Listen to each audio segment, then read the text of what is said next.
Hey guys, Hey, I'm Step, I'm Tams. and this is Card Advantage, and we're back for our second part of our Oath of the Gatewatch set review.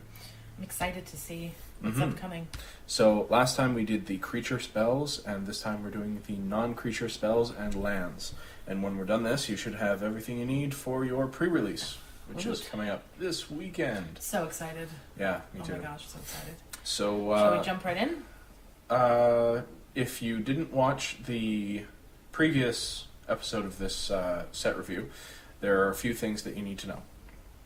First, this is a limited set review, specifically draft, and not sealed, not two-headed giant.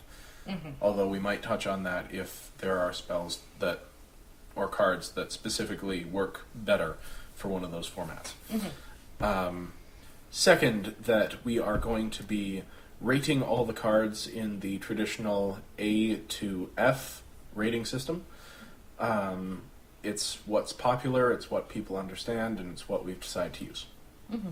Third, we are going to go through all of the spells in Wooburg order. We're just lumping them all together, starting with sorceries, enchantments, and then instants in each color, and then going through each color as we go, followed by the lands. Okay. So, without further ado,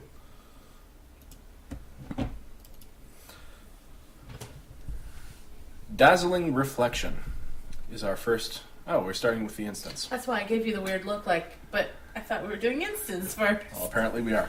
Awesome. Dazzling Reflection is 1 and a white for an instant. You gain life equal to target creature's power. The next time that creature would deal damage this turn, prevent that damage. And this is at common. This is at common. So what do you think? I'm not that excited about it, to be honest. Yeah, me either. It's like a 1 creature fog and a life gain spell. These are traditionally pretty bad, even as combat tricks.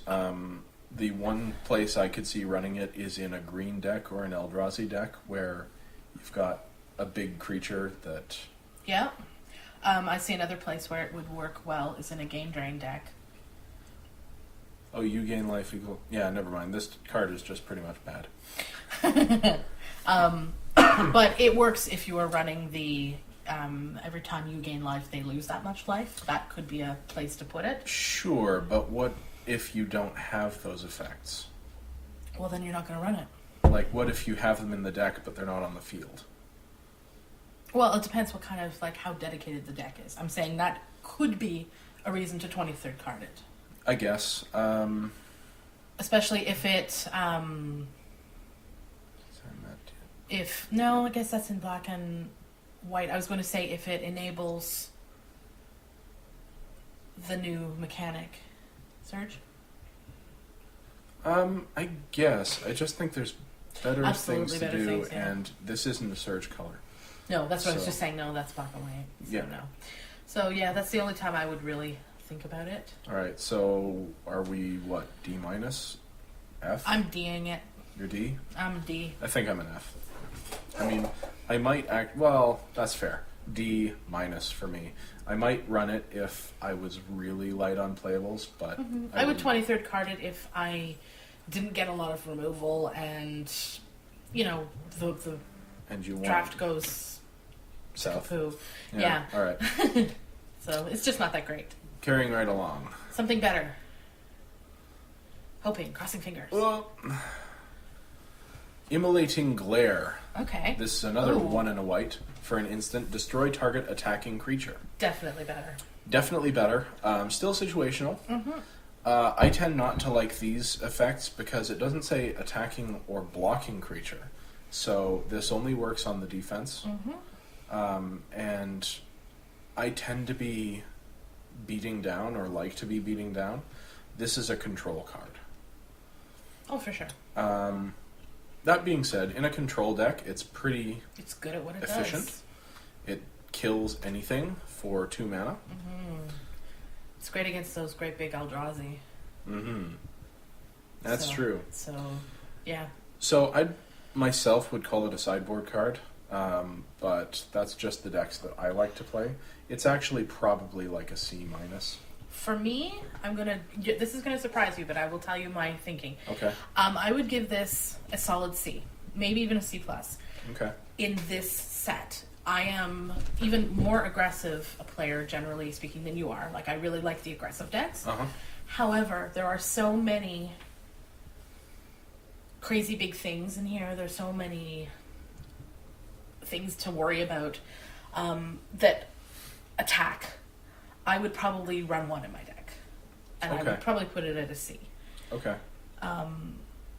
Yeah, I think it's even stronger as a sideboard card if you know that there's going to be that stuff. But the odds are, If I see a big Eldrazi Titan, I'm siding it in for sure. mm-hmm. I just don't tend to like this kind of effect, Mm-hmm. even though it is admittedly powerful. Mm-hmm, for sure. All right. Moving along. Make a stand.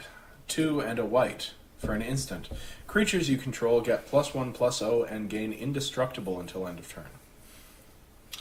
I like this one a lot.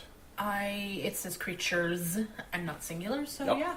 yeah, I'm okay with that. This does what was the first one? I don't even remember the name of it. Dazzling Reflection doesn't do. Mm-hmm. It will save your creatures in combat, all of them. It will hopefully help you win Change the math some enough. combat. You can see where this would be really good on the block. That being said, it's not a huge effect. +1/+0 isn't that much. Mm-hmm. So, in most cases, it'll probably do a fair approximation of a Trumpet Blast. Sort of, yeah. I still see this as more powerful as a defensive card. Defensive, really. Well, because they swing in. I mean, depending what your field looks like, right? I guess. But that's a nice little surprise. All of your creatures live, and you probably will take out a couple of theirs. Yeah. You're right. So, white is looking fairly defensive so far. Mm-hmm. It's strange. So, where would you put it?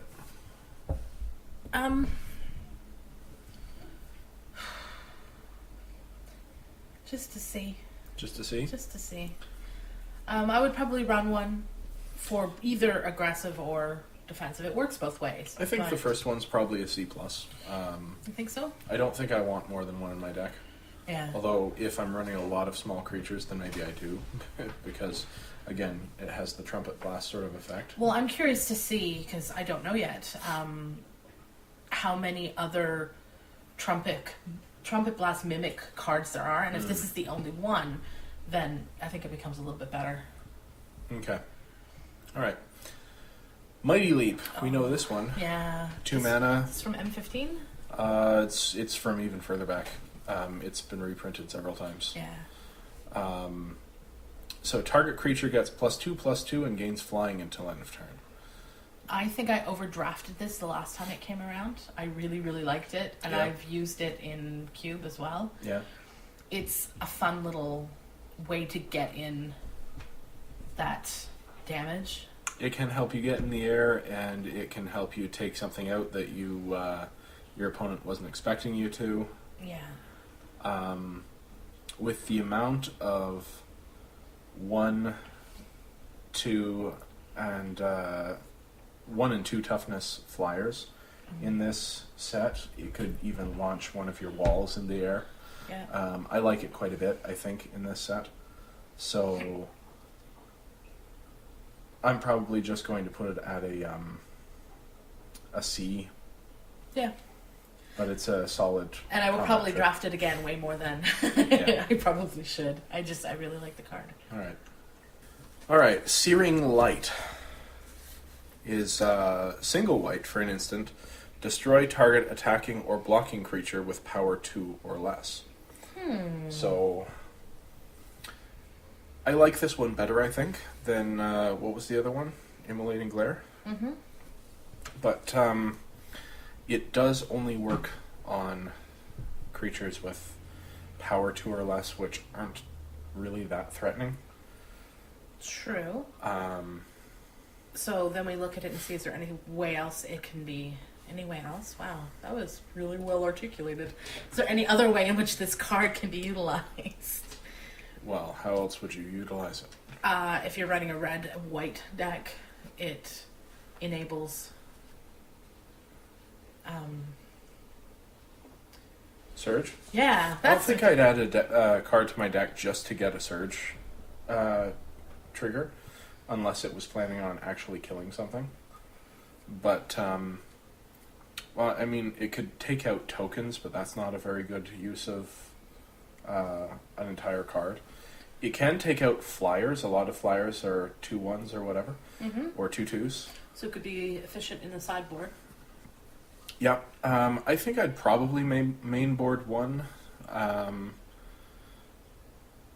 Clear the board early in the game. Yeah. Again, it looks more defensive than aggressive to me, but it could be used either way. I think I just, again, give this one a C. It's not great removal, but it's okay removal. It's Like, I'm something. trying to remember how often I ran Defeat, which was, what was it, 3 or less? Yeah. Of course, that's in black. And 3 is quite a big difference than 2. Yeah, absolutely. That gets rid of all the bears. It does. There are a lot of them in this set. There were a lot of pikers for sure. So yeah, I think just to see. What do you think? Yeah, sounds good. Next, we're on to our first sorcery. We've dealt with this one in the creature Yeah. episode, but just to reiterate, allied reinforcements is 3 and a white for a sorcery that puts 2/2 white knight ally creature tokens onto the battlefield. I still think that's really good. I quite like it. I love the art. Yeah. One's riding some sort of wolf. So I actually don't remember what we gave it before. Probably around a C plus would be my guess. It's just quite good. You're getting 4 power and toughness on 2 bodies for 4. Now it is at sorcery speed, so you're not going to surprise anybody. But still. Yeah. And they're allies, which I think also will be very relevant. If this is different than the creature episode, I'm going to feel a little foolish, but I want to put it at a B minus. Yeah, okay. Because I think 2/2s 2/2 allies. that are allies is really good. Okay. Yep. Call the Gatewatch. Hey, I don't know if we've had an F so far. Call the Gatewatch is 2 and a white for a sorcery at rare. So this is our first rare. Search your library for a planeswalker card, reveal it, and put it into your hand. Then shuffle your library. In limited, Even if you have a planeswalker. I am not playing this card ever. No. The only place I plan on using this card, and I do plan on using it there, is Commander. Yeah, I could see it be useful. It'll give me a second copy of whatever planeswalker I want in Commander. But in Limited, in Standard, I don't see this card being any good whatsoever. No, I give it a solid F. Solid F.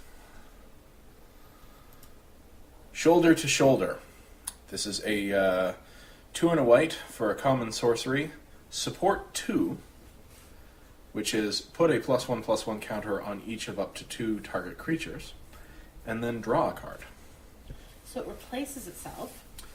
It does, and I think that makes all the difference with this card. I wouldn't pay 3 mana for 2 counters. I might pay 3 mana for 2 creatures, for 2 1/1 creatures, but having to already have the creatures is a little bit of a cost that I don't really want to pay. But as it stands, 3 mana, even if you're just putting a counter on 1 creature and drawing a card, I think that's still a fairly good deal. It is, especially if you're not in blue. It gives you access to drawing a card. Well, I was actually thinking that especially in blue or red, you could use this as a way of cycling into Surge. Sure, absolutely. Because you can pay 3 mana, draw a card, and then maybe cast something else late game. So I think this is a solid C. Mm-hmm. I don't think it's any higher than that. I don't think it's that good just on its own. It's not going to make me decide, ooh, wait. No, but having a way to replace a card in your hand with potentially a better card in your hand makes any card marginally playable. Mm-hmm. All right, we are on to the enchantments in white. Iona's Blessing. 3 and a white for an aura, enchant creature. Enchanted creature gets +2/+2, has vigilance, and can block an additional creature. So this is more evidence that that white is very controlling in this set. I didn't think the white creatures looked very good, as I recall. So that's interesting. I don't think I'd want to put an aura on a bad creature just to make it marginally playable. Mm-hmm. That being said, this aura does quite a bit. If it gives a creature +2/+2, vigilance, and the ability to block another creature, then putting this on a big wall makes your wall even better. That's true. And with the 06, either from this set or from Battle for Zendikar, I think this card would work pretty well. So I think this is actually probably a C+. I am normally not a huge fan of enchantments, except in Theros, because it's so easy to get 2 for 1. You mean auras? Auras. Yeah. Yeah. This one, though, you're right. It does a lot, and it could be worth it to. Plus vigilance, the ability to attack maybe with something big, and then leave it back to block 2 things, could be a really big game. Yeah, I'd like to try it and see how it runs. Yeah, so C+ for me. I'll give it a C, Okay. and I reserve the right to change my mind later. All right. Isolation Zone. Ooh, interesting art. Yeah, 2 white for an enchantment at common. When Isolation Zone enters the battlefield, exile target creature or enchantment an opponent controls until Isolation Zone leaves the battlefield. So this is more expensive Oblivion Ring. I think it's fine. Yep, I'll run them. It's a little more expensive than I want. It's not as versatile as like Quarantine Field or Stasis Snare. Yeah. Just Though because- interestingly, creature or enchantment, that's kind of interesting how that's. So it doesn't hit artifacts. No, but it hits because we've seen that. Well, if you looked ahead, you'll see that there are a fair number of ground enchantments. Oh, that's true. I don't know that I'd want to use This on removal one, this good on any of Yeah. them. but there's flexibility there. There's flexibility, and it's probably the best removal white has in this set. So I'm going to give it a B. Yeah, Yeah. yeah, I can see that. It's like a 4 mana Quarantine Field that hits one thing. Yeah. Yep. So what do you give it? Yeah, B-. All right. Just be contentious. Okay. More so for the double white than anything. So here we have Oath of Gideon. We also dealt with this one in the creature review, but we'll go over it again. 2 and a white for a legendary enchantment at rare. When Oath of Gideon enters the battlefield, put 2 1/1 white core ally creature tokens onto the battlefield. So that gives you 2 1/1s for 3 mana. If you happen to have a Planeswalker, when it enters the battlefield, you get an additional loyalty counter on it. So not only do you have to have this on the field first. You have to have a planeswalker, and I don't think that really matters that much. No. Really, it may have a place in constructed, but even so, I don't really think so. You don't want to take your third turn off. To drop one of these things. It's not really taking your third turn off because it does give you 2 creatures, but there are going to be better plays in constructed. Well, for me, the 2 creatures makes it playable. Yeah. Considering they're allies. I mean, we'll see. We keep saying they're allies. We'll see how strong that potential archetype is. Yeah, we'll have to find that out. But if it's a thing, then this could be totally worth playing at like a C level, you know? Yeah. As it stands, I think it's a C-. I think it's yeah, that seems fair. better than like a 2/2 for 3 because it's 2 1/1s, but Yeah. yeah. All right, I believe that was white. Alrighty. So white continues to look not great, I think. Really? I thought white looked pretty good. Yeah? Well, your favorite card of the set is in white. Yeah, but it's a rare. And the That's rest of white didn't look so great. I thought it looked pretty good. Okay. Moving into blue, we've got Obtrusive Interference, which is a name I quite like. Excuse me. It's 2 and a blue for an instant, devoid at common. Counter target spell unless its controller pays 1. You put a 1/1 colorless Scion creature, Eldrazi Scion creature token, onto the battlefield. It has sacrificed this creature, add colorless to your mana pool. So, how do we feel about counterspells? I'm not a blue player, so I hate them because they're mean. I just kind of hate them because they're bad. I came to this realization that counterspells are just bad magic. Like, they're situational. I think there's a lot of pros out there that will completely disagree with you. If they're truly looking at cards from a quality point of view, I think they'll have to admit that counterspells are worse than removal. And that's why it feels worse to lose to a counterspell, lose a card to a counterspell. Explain to me why they're worse than removal. Removal hits something once it's hit the field. A counterspell has to be played at the exact right time. Removal spells are often non-situational. Counterspells, by their very nature, are more situational. Yep. Counterspells are bad cards, which can be used highly effectively. I've never been a fan of playing counterspells simply for the fact that the amount you have to put into it, you have to be watching, you have to leave the mana up, Yeah. you have to know the right time to use it, which, I mean, some people could argue that's just playing higher level Magic. Yeah. They obviously get better if you've got something else to do with your mana. When morphs were around, I liked to have a counterspell.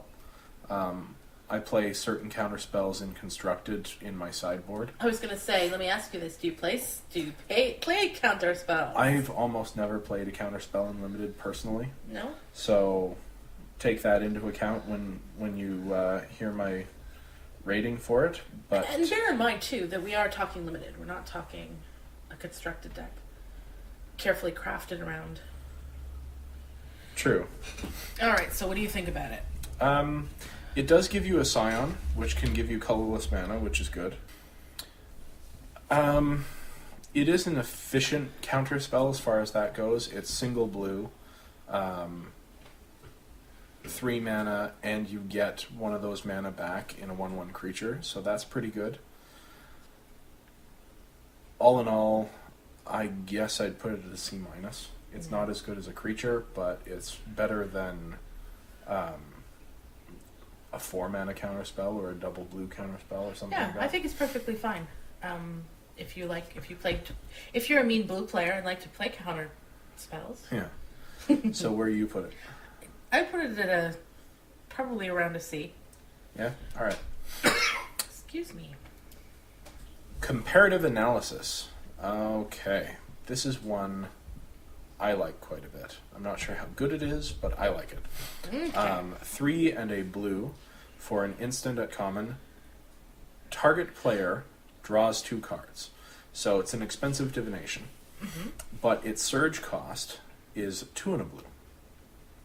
So, I don't know how good that is. I say I like it, but paying 2 and a blue is basically just getting a divination. Would you play a divination? Totally. Problem with a draw spell having surge is that if you do cast a draw spell, you want it to be your first spell of the turn. Yeah. Now maybe we should read what surge does. You may cast this spell for its surge cost if you or a teammate has cast another spell this turn. So in Two-Headed Giant, that's great. They can cast their spell, you can cast your draw spell. You get 2 cards, it's great. Yeah, but having surge on a draw spell in single play or like 1v1 limited is just sort of awkward. Yeah. That being said, it is a draw spell. It's a 2-for-1. It's a thing that blue likes to do. I just don't think it's as good as other spells like this I've seen. I'd put it at a C-. Yeah. I'm meh on it. You're meh on it? I'm sure that somebody's going to come back and say, "Are you crazy? This is amazing." No. But We'll see. Bear in mind where it's coming from, the non-blue player. Gift of Tusks. This is weird. Single blue for an instant at uncommon. Until end of turn, target creature loses all abilities and becomes a green elephant with base power and toughness 3/3. Strictly worst turn to frog. Yeah. Pretty well. Yes and no. At 1 mana, you can turn your bad creature, maybe an Eldrazi Scion, into a 3/3. Yeah. So you can use it as a combat trick. It's a blue giant growth. Sort of, yeah. So Yeah, I could see why you would say that. why? What, it's a blue giant growth? Yeah. It's also worse than a turn to frog on the defense, except hopefully you'll have something. I don't know. Actually, there aren't any sea monsters that can't attack unless you control X number of islands in this set. So I don't know why you would have a big creature and not be attacking with it. So on the defense, it seems pretty bad. All in all, it kind of seems pretty bad. I put it at a D. Yeah. I mean, I can see you using it against their ginormous Eldrazi and turning it into a 3/3 and putting it within removal range. Sure. If you're playing in blue-red, suddenly a 3/3 is easier to deal with. Sure. And it is only 1 blue, so it's easy to knock off a blue, drop it down, and then use a removal spell. And it does give you an efficient way of getting surge out of something. Yep. But I don't know. I still don't like it. I still give it a D. I think I'm going to sit around a C- because I can see several ways in which it could be effectively used. Okay. All right.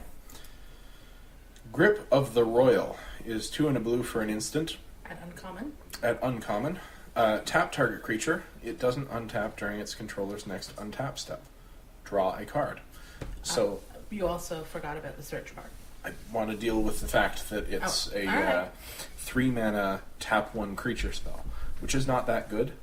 Draw a card makes it a little better, and the fact that it has surge for 1 and a blue makes it a little better still. But ultimately, this is a fairly minor effect. I like spells that tap 2 creatures.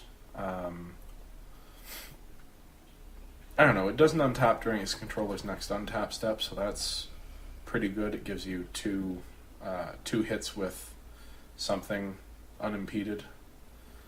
Yep. I think it's going to see play. I think it's definitely going to see play. I'm going to play them. I just don't know how good it is. I have it down at a C.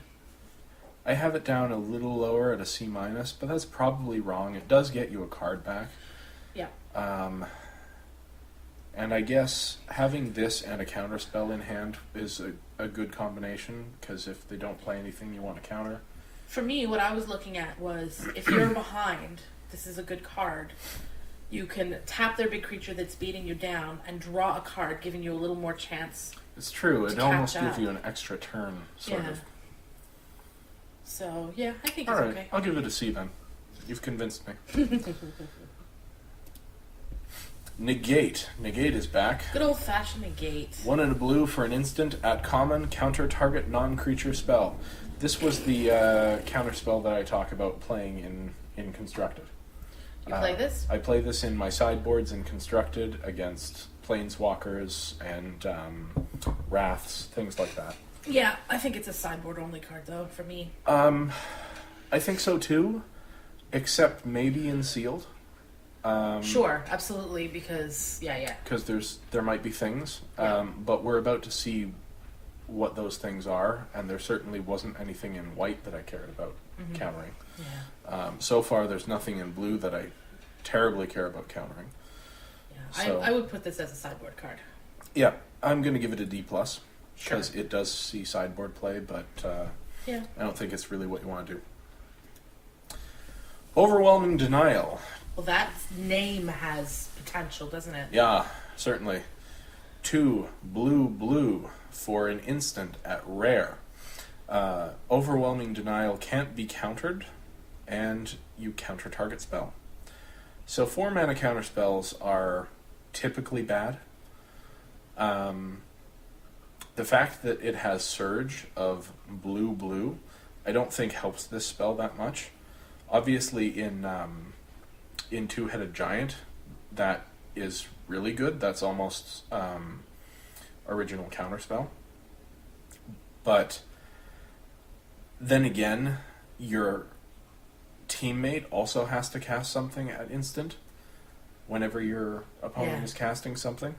So this is basically a counter spell to counter other counter spells or something. Is there any onboard ability of a creature that we've seen that counters anything? Like, No. But this is counter target spell, so it wouldn't matter. can't be targeted by spell, but it can't be countered by spells Or abilities. The reason it says that is so that the game can counter it if it has an illegal target. That's not a big deal. I just don't see the Surge coming into play that much, and a 4 mana counter spell is just kind of bad. Yeah, I'm not that excited about it either. The fact that it is counter target spell makes it a little bit better for me, because you can counter whatever. Oh, But- rather than like Creature. creature, yeah. Yeah. I guess. I would probably put it in my sideboard, though. I put it at D-. I just don't certainly really am not like it. first picking that in any ever. Yeah, no. Sweep Away is 2 and a blue for an instant at common. Return target creature to its owner's hand. If that creature is attacking, you may put it on top of its owner's library instead. I love this card. I love bounce spells, and this one is has the potential to blank their next draw step, your opponent's next draw step, which is great. I wouldn't I wouldn't bounce an attacking token with it, but if you say bounce their big Eldrazi that they spent all their Scions to Yeah. cast and put it on top of their library, then that's going to be the best case for this card. That's so mean. I like it as Blue's basically premium removal spell. Oh, yeah, I see what you mean. So I have it down as a C+, but I think I'm going to give it a B-. Yeah? Yeah, I think it's really, really good. I have it down as a C+. A C+? Mm-hmm. All right. Unity of Purpose. It is 3 and a blue for an instant at uncommon. It has support 2, and untap each creature you control with a +1/+1 counter on it. It also has what I think is the best flavor text of the set. But you'll... Read it to me. Faced with the novel problem of inspiring an army, Jace asked himself, what would Gideon say? I think the flavor text is completely in line with what this card does, too, which is a very white/possibly green effect of putting counters on creatures and possibly untapping them. So basically, if you have two creatures in play, they each get a +1/+1 counter, and you untap them. You then block something with them, and it's a blowout. If you have no creatures in play, this is a dead card, and you lose. If you have one creature in play, well, then you're getting a marginal effect. I think... and of course, if you have more creatures in play with +1 counters, they all untap, which could be really good. I think this card is a little too situational to be really good, but it's still a solid combat trick, and I would give it a C. I really like it. Yeah.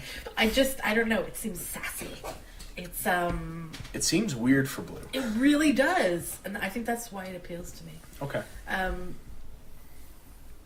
I give it a C. I think it's playable. I would throw one in my blue deck. Okay. Especially blue something else deck. I'm not going to first pick it, of course. No. But yeah, I think you could do some fun things with it. All right. Void Shatter. 1 blue for an instant. Uncommon.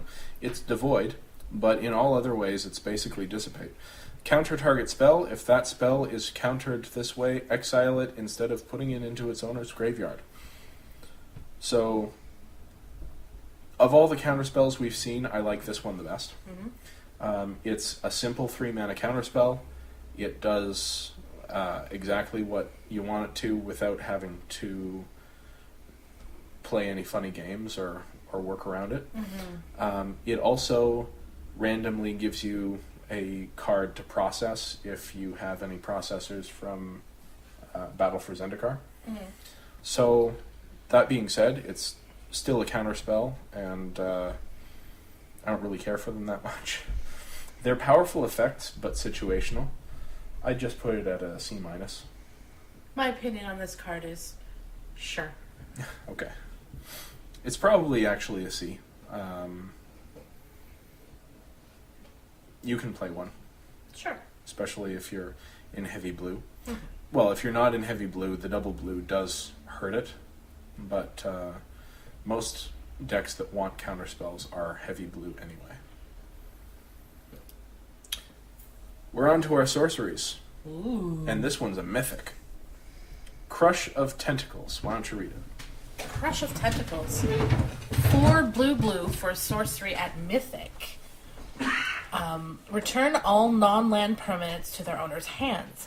If Crush of Tentacles surge cost was paid, put an 8/8 blue octopus creature token onto the battlefield, and it has a surge cost of 3 blue.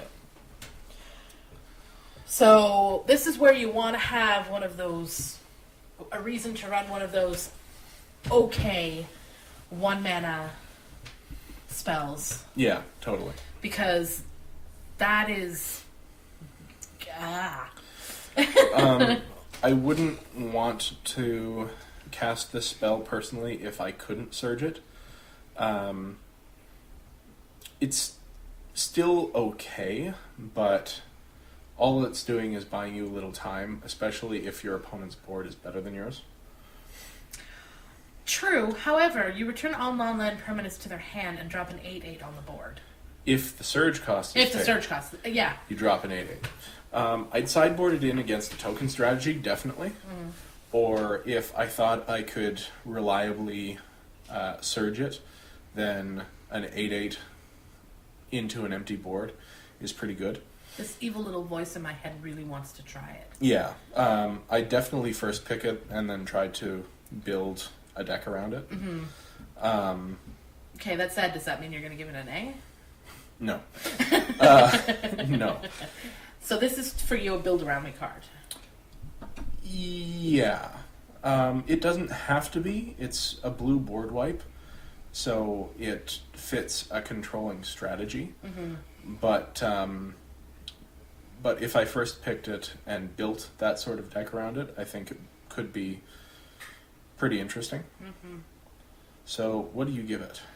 I found this really difficult to rate because there are so many what ifs around it. It is a blue board wipe, and so that in itself is okay. Again, I'm not a blue player, so it makes it even harder for me, but I would give it a C. I would run one at the top of my curve, insurance against, big issues on the other side of the board. I'm more interested in crafting a deck with it than anything, so... I don't think it's something that you can just throw into your deck late. I think in a random deck it's going to be probably not great, like a D or a D minus, but in the right deck it could be very close to an A. I think I'm going to give it a B. Okay. Roiling Waters. 5 blue, so that's 7 mana. For a sorcery at instant. Return up to 2 target creatures your opponents control to their owner's hand. Target player draws 2 cards. Now those aren't the same player necessarily. So obviously you want to return 2 of your opponent's creatures, and then you draw the 2 cards. 7 mana is a lot. But this is a sizable effect. Really is. You get your money's worth. Yeah. If you can get to 7 double blue. And if you're running a blue control deck, you would hope that you would be able to get there. So, return 2 of your opponent's creatures. You draw 2 cards. I think I'm going to give this a B minus.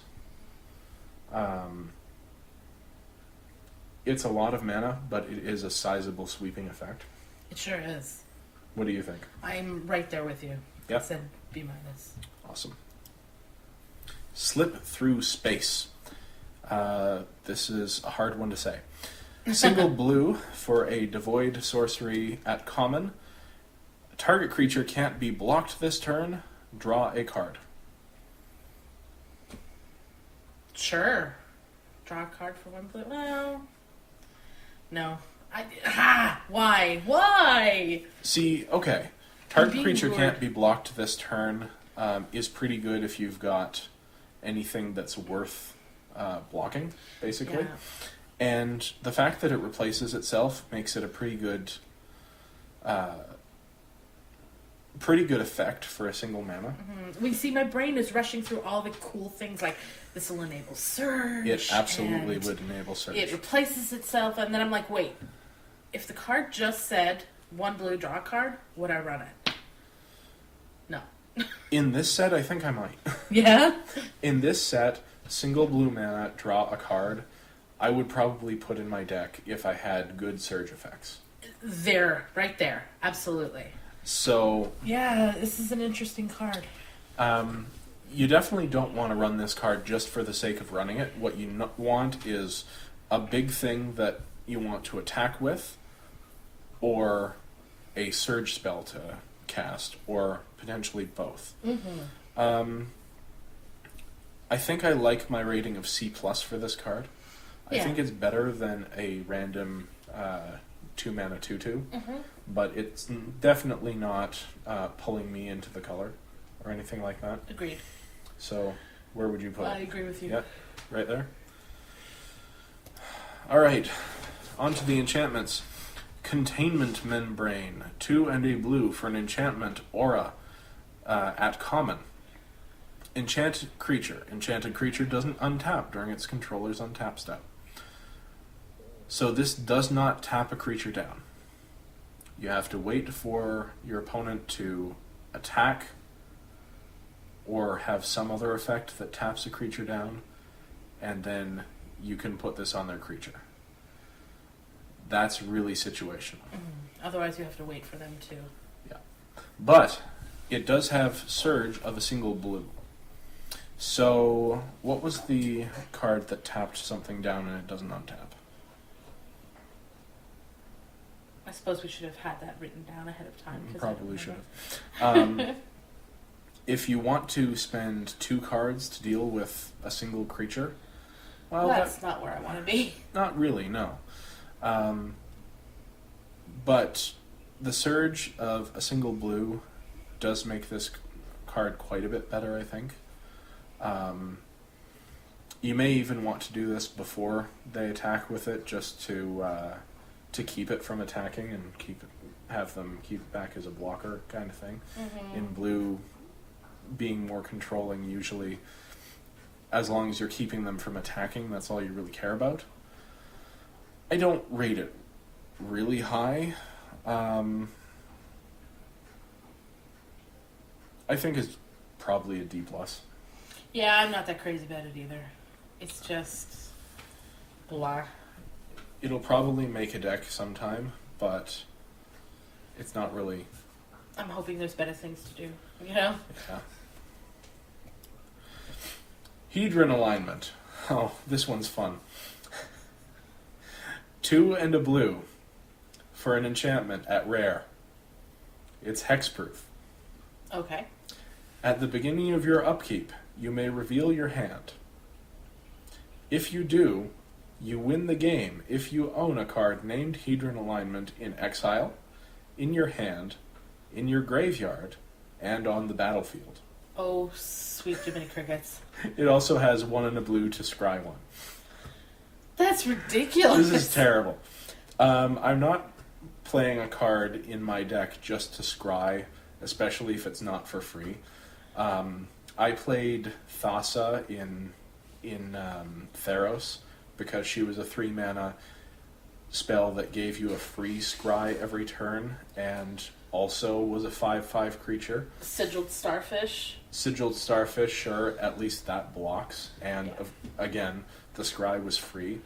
This is a hexproof do-nothing enchantment that's just plain, it's an F. It's terrible. But hilarious.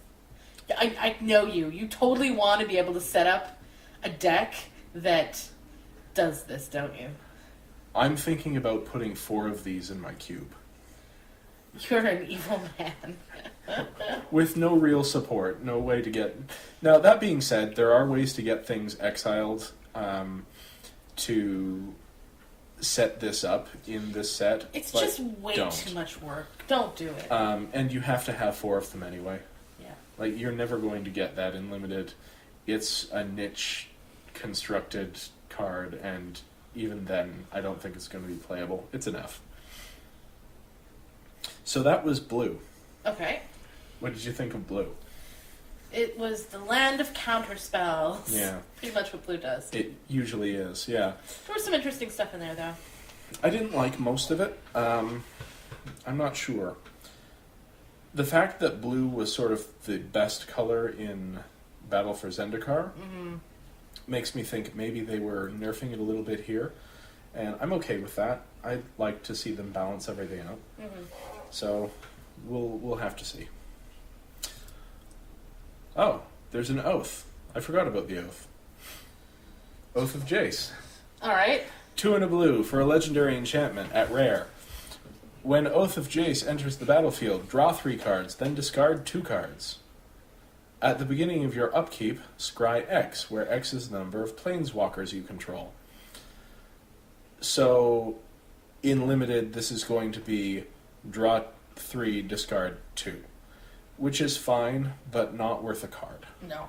It's a good effect if it were on, say, a creature. Do you want to know what I like best about this card? What? Where I am sitting here, Yeah? that looks like Bruce Campbell. People have noticed that Jace looks different in every set they print He him in. totally does. And other people have noticed that he's a mind mage, so that's probably intentional. I give this a D. It's let me say that again. I give this a D minus. It's just not worth a card. It's a good effect, but it's not worth a card. It's certainly not worth 3 mana. Yeah. If this were a single blue sorcery, then I would probably run this if I had surge cards. Yeah. But no. It's just not good. Yeah. All right, we start off black with a really gnarly looking one. Looks just as ghastly in here as it does outside. Mm-hmm. Corpse Churn. 1 and a black for an instant at common. Put the top 3 cards of your library into your graveyard. Then you may return a creature card from your graveyard to your hand. So I like this card, but it's not very good. So you admit that you like cards that aren't very good? Oh, absolutely. I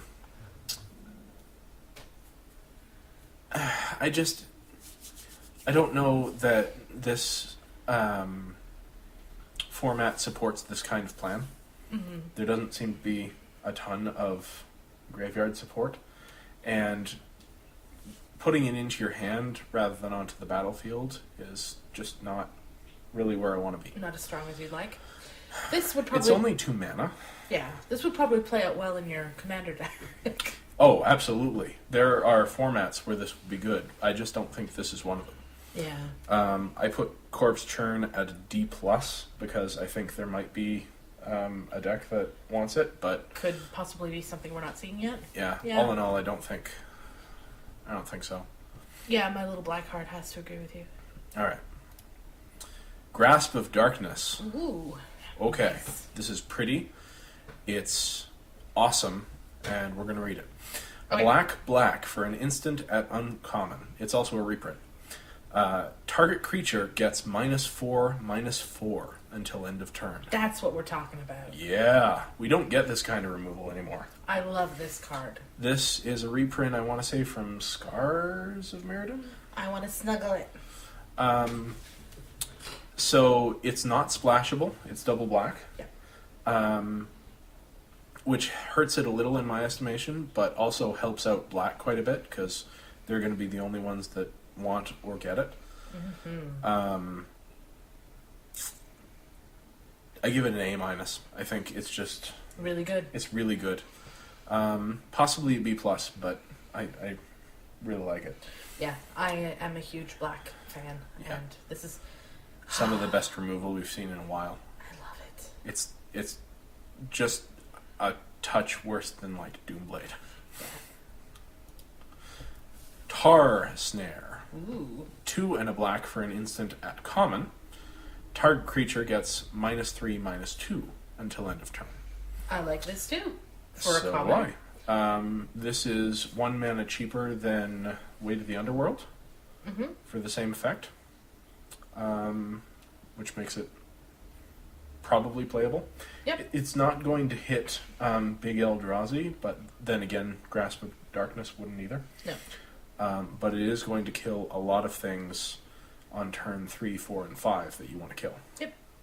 I And- like it fine.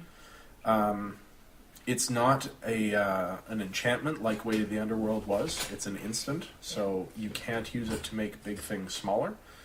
It's just a kill spell. But you can use it in combat, Yeah. and that makes it a little better. Yeah, to me it's kind of a meat and potatoes kind of card. I will run 1 or 2 of them if I get them in my deck, and they will make me happy. So, where'd you put it? C. C? Good old C. I put it at B-. Yeah? Yep. All right. I like removal. Unnatural Endurance. Single black for an instant, devoid. At common. Target creature gets +2/+0 until end of turn. Regenerated. So this is the black combat trick. What do you think?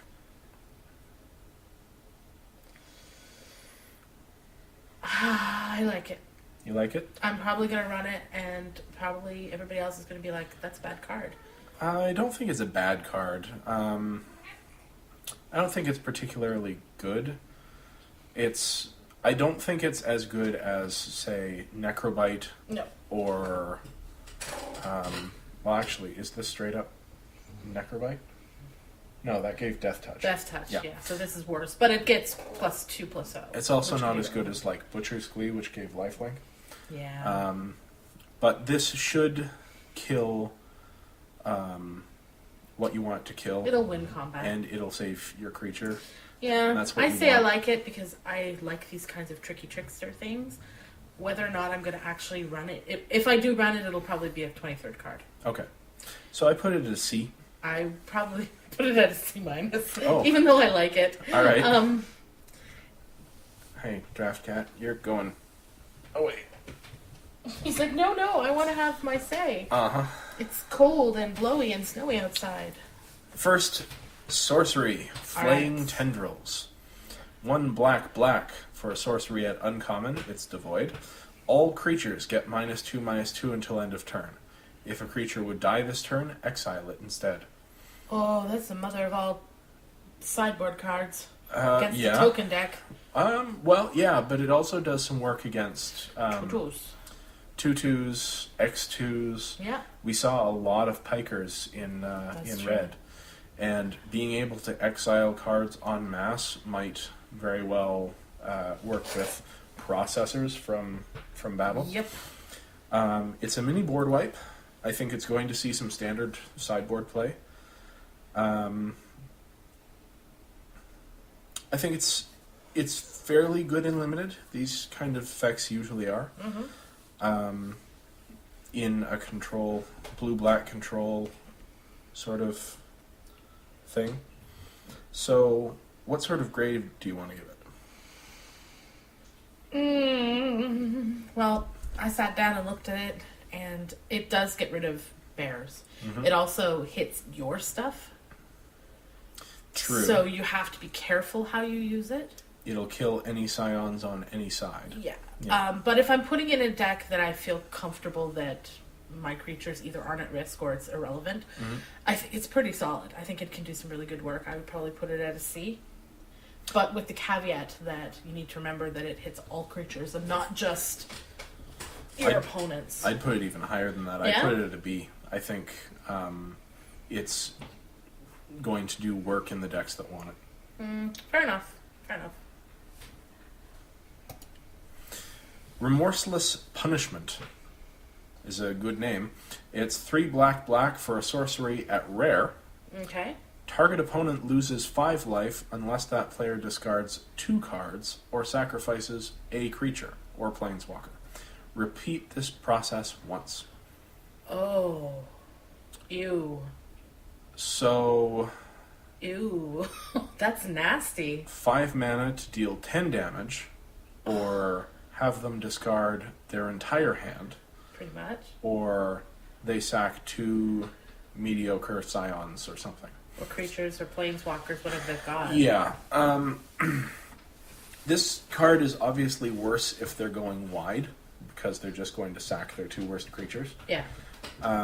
It's pretty good if they are all in on 1 threat, because you have a potential of doing 10 damage.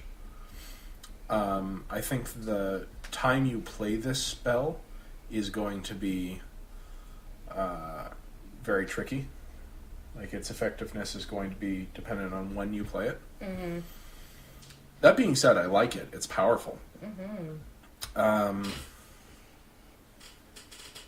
And it's not, for what it does, it's not that expensive. No, certainly not. 5 mana, kill both their creatures or have them take 10 damage, like, on turn 5. That seems like a very reasonable play. Yeah. I would probably first pick and build around it. Me too, for sure. So I want to put it at a B-. I agree. I'm hoping to draft this a few times, Yeah. play with it, and see what it can do. Mm-hmm. I can think of all the amazing things that it can do. Mm-hmm. But yeah, I mean, it seems to be pretty good pretty much everywhere in the game.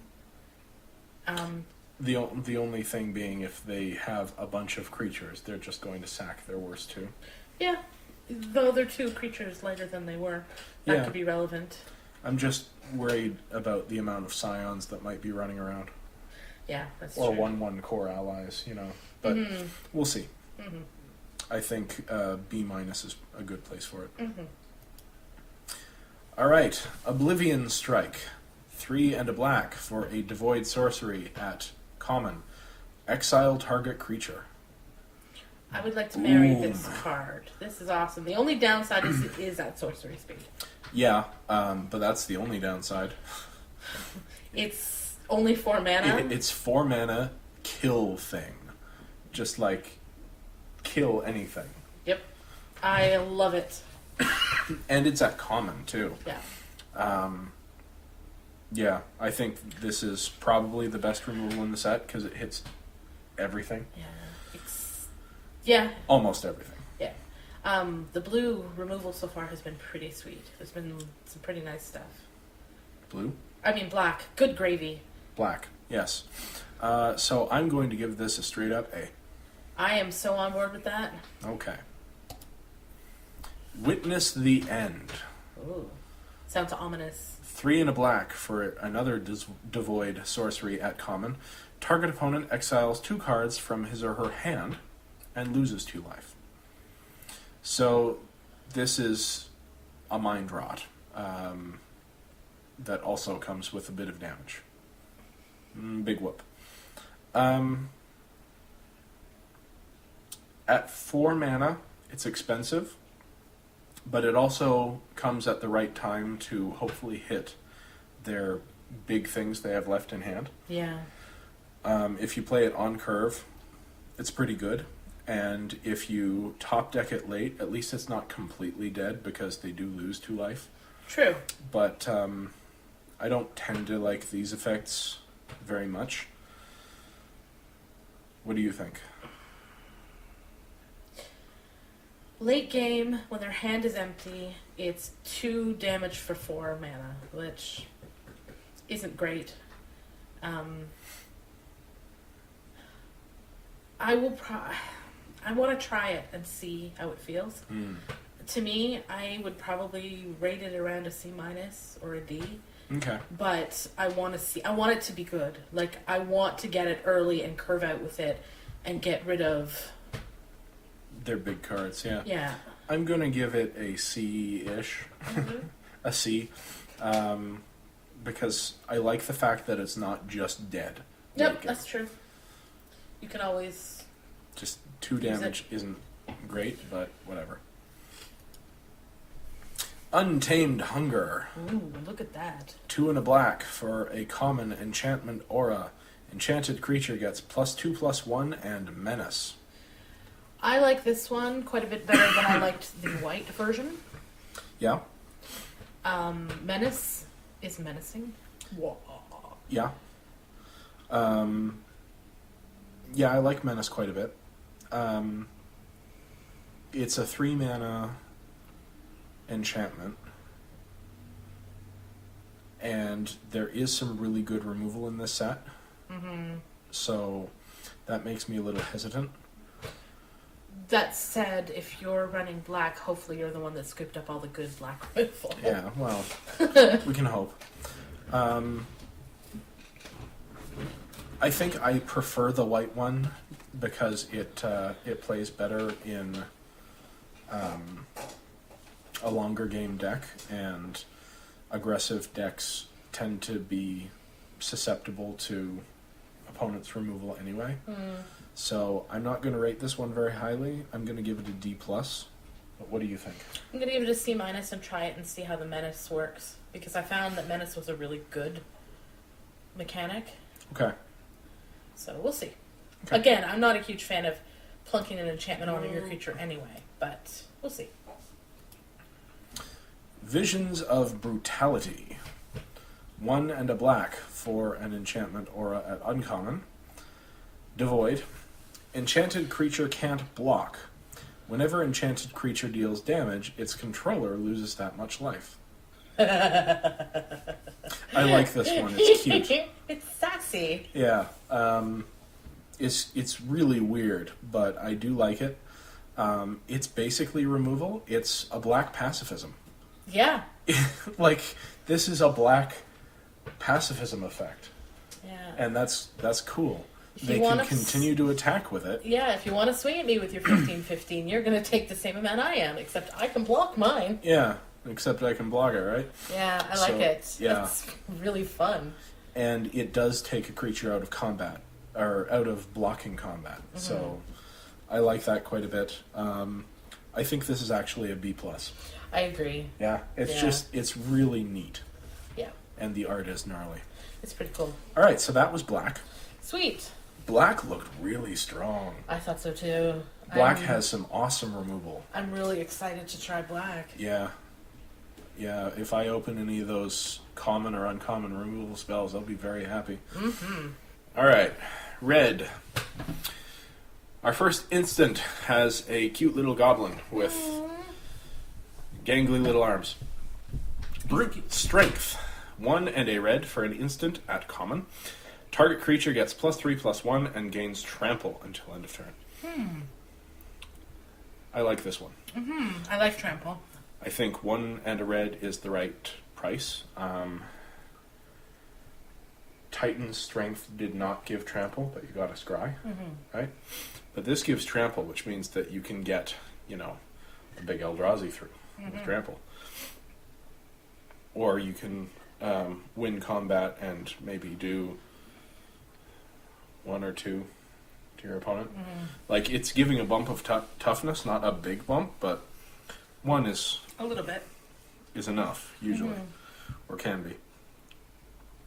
So, as an efficient combat trick, I think it's a C+. I agree. Awesome. Consuming Sinkhole. 3 and a red for a devoid instant at common. Choose one.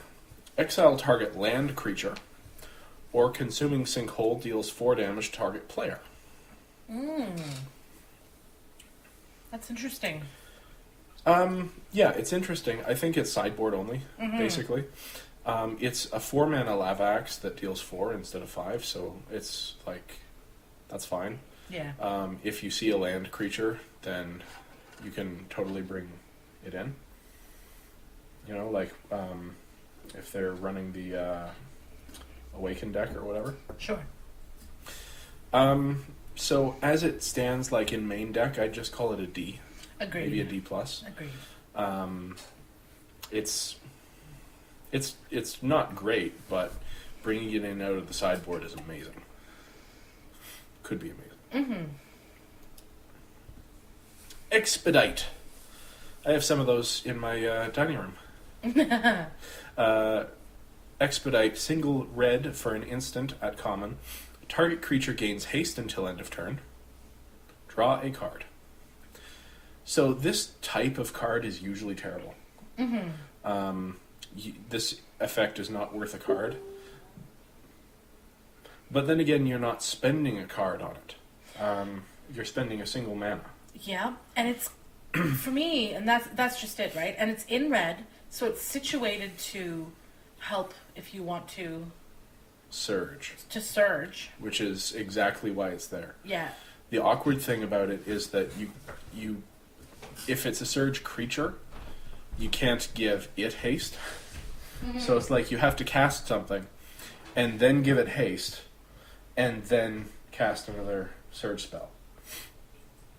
Which is not impossible, by no means impossible, but it's still not great. Usually this card, I think, would be a D-, but because it's in this set and it does replace itself, I think I give it a C-. Yeah, I agree with you. Yeah? Yep. All right. Fall of the Titans. Ooh, that's promising. X red for an instant at rare. Fall of the Titans deals X damage to each of up to 2 target creatures and or players. So it does 1 less damage than the amount of mana you spend to cast it. What do you think of that on something? Okay, I spent some time with this guy. Okay. I think it's fine. Yeah? Yeah. It, any time, as far as I have seen, that a single damage-based spell has the ability to split target, I think it just makes it inherently better. Okay, but this isn't splitting damage. It's up to 2 creatures, but you still have to pay both X's. So Yeah. if they have no creatures, then you're dealing half the amount of damage Yeah. that to your opponent that you spend mana on. Mm-hmm. Right? But I still think it has a little bit of flexibility. Okay. I don't think it's premium removal. No, I don't think so. It takes too much setup to be premium removal. Yeah. It's still okay removal. Yeah. I love that on the art it's Chandra dealing damage to Kozilek and Ulamog. Yeah. Or maybe it's not. Maybe those are 2 just big dumb Eldrazi. Either way, it's pretty sick art. Now, it does have Surge. Mm-hmm. And its Surge is X and a red. I think that makes it quite a bit better. Yeah, it's pretty sweet. I think this is one of the ones that even in single player you'll want to set up for the Surge cost, because that is dealing double the damage to the mana that you pay. Mm-hmm. And that's amazing. So where would you put it? B minus. That's exactly where I want to put it. Really? Yeah. It, like I say, it's not premium removal, but it's good. It's a good card. I think the setup is worth it. So, B minus. Salem agrees. Hey, Draft Cat. All right. Kozilek's Return. 2 and a red for a mythic instant. It's devoid. It deals 2 damage to each creature. And then whenever you cast an Eldrazi creature spell with converted mana cost 7 or greater, you may exile Kozilek's Return from your graveyard. If you do, it deals 5 damage to each creature. Oh. So that's something to draft around. Yeah. It's first pick, draft, build around me. If you can even just get it in your yard without casting it, that's fine. But 2 damage to each creature for 3 is already really good. We saw that in black, 1 black, -2/-2 to all creatures. Yeah. And then being able to deal 5 to each creature, just for casting your big Eldrazi, is clearing the way for it. Yeah. So that's totally kind cool. of gross. That being said, it's not that great if you're not trying to do that. It's still okay. It's definitely it's okay. It becomes amazing if you build around it. I prefer the black one because in that case you're shrinking their creature, well, all creatures. But 5 damage or 2 damage is basically the same. So what do you give that? I'm gonna give it a B. Yeah? Yep. I'm still gonna give it a B minus. But I definitely think there's potential there. Reality Hemorrhage is another one with really cool art. It's 1 and a red for a devoid instant. It deals 2 damage to target creature or player. Sure. Okay. So it's a shock. Yeah. It's a common shock for 1 more mana. Yeah. It's not as good as shock at 2 mana, but it's still fine. It's fine. I See? don't think we need to say much. Say much else about it. It's fine. Yeah. So you put it as C? Yeah. All right. Tears of Valakut. Ooh, that's gorgeous. Valakut the Molten Pinnacle was a land from the original Zendikar block. And apparently it's still erupting. I would love to get that printed out and framed. Yeah. That's beautiful. I'm sure it would look great on a playmat if only they could get them to work that dark. Yeah. Alright, so Tears of Valakut is 1 and a red for an instant. It can't be countered by spells or abilities. Sure. And it deals 5 damage to target creature with flying. That's a pretty sweet sideboard card. Yeah, it's a totally sweet sideboard card. It's a red plummet. Yep. Did we see any flyers with bigger toughness than 5? I don't think so. So they'll kill anything in the set, basically. More or less, I think with flying. so.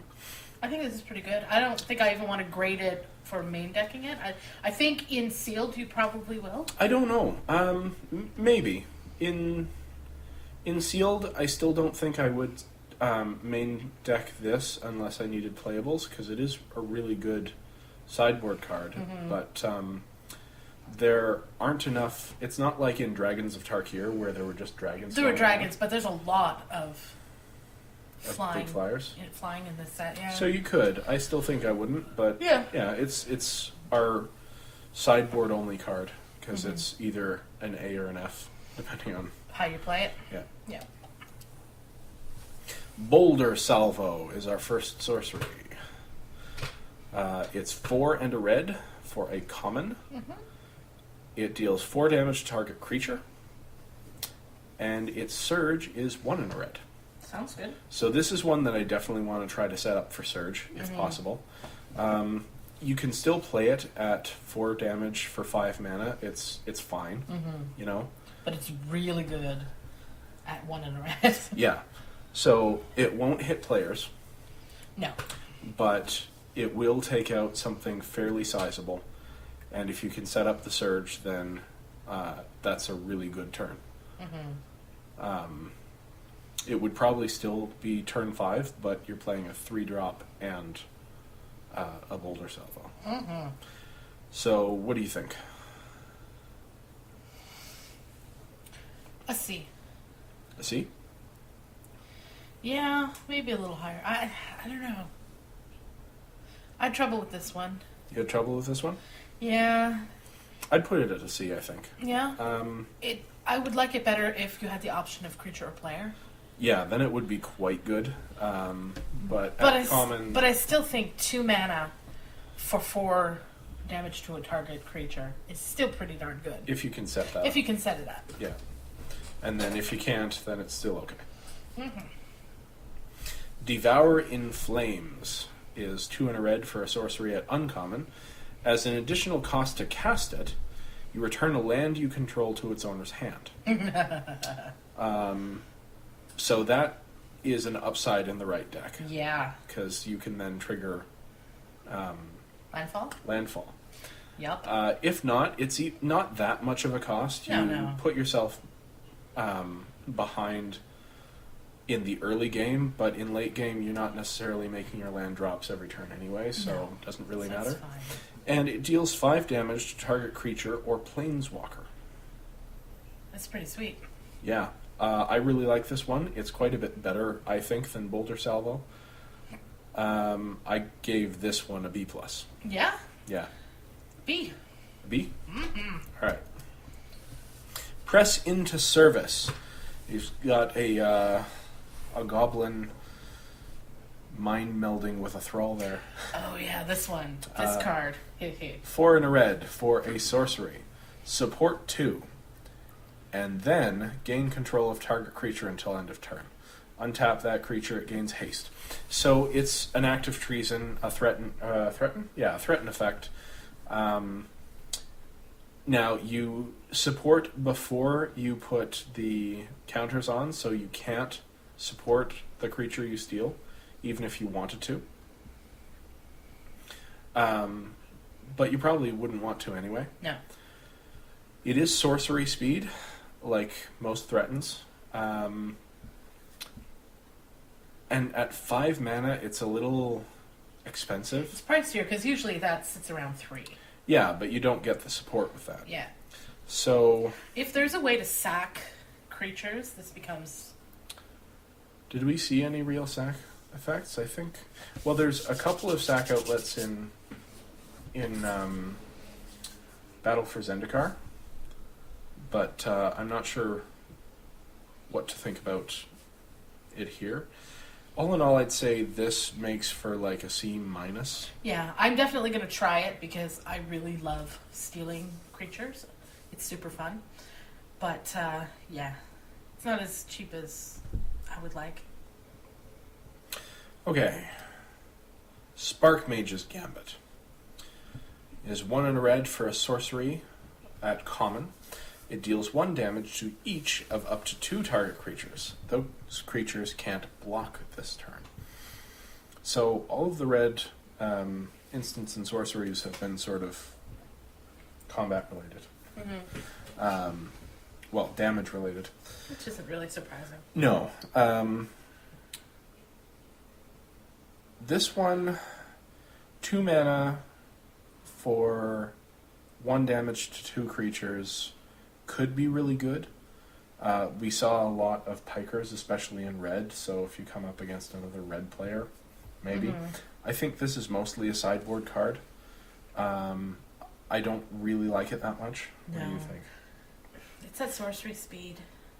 I mean, it could finish a game to get 2 blockers out of the way. That is pretty good. And that's just it. There's a little part of me that's like, yeah, but 2 of your creatures become unblockable. Well, 2 of their creatures can't block. Can't block, yeah, big difference. But I don't know. I don't know if I want to waste a card on it. Sideboard. Yeah, I'm gonna give it a D+. I think it could be really good in certain circumstances, and I think you'll know when those are. To get their 2 big walls out of the way and get in before the control deck takes control, or whatever. Take out another aggressive deck's X1s completely. So it has a high potential, but it also has the potential to not really do much. Yeah, because it's not great if you are behind. Like, if you're not attacking, yeah, it doesn't do much. So I'm down around the D range. Yeah, D-. Okay, Oath of Chandra. This is the third in the Oath series. There was no Black Oath. Yeah. Oath of Chandra is 1 and a red for a legendary enchantment at rare. When it enters the battlefield, it deals 3 damage to target creature an opponent controls. Okay. At the beginning of each end step, if a planeswalker entered the battlefield under your control this turn, it deals 2 damage to each opponent. Alright, well, looking at this from a limited perspective, take out the second part and look at the first. Yeah, so it's half of a lightning strike, basically. It's sorcery speed, and it only hits creatures. The first part, you mean? Yeah. No, target creature. Oh, an opponent controls. Yeah. Wow. Yeah, it doesn't hit players, and it's sorcery speed, so it's not as good or versatile as something like a lightning strike. That being said, 3 damage for 2 mana is fine. And if you happen to control a planeswalker, then you get 2 damage once, maybe, in limited, like best case. That being said, I think it's okay. It's better than either of the other oaths that we've seen so far.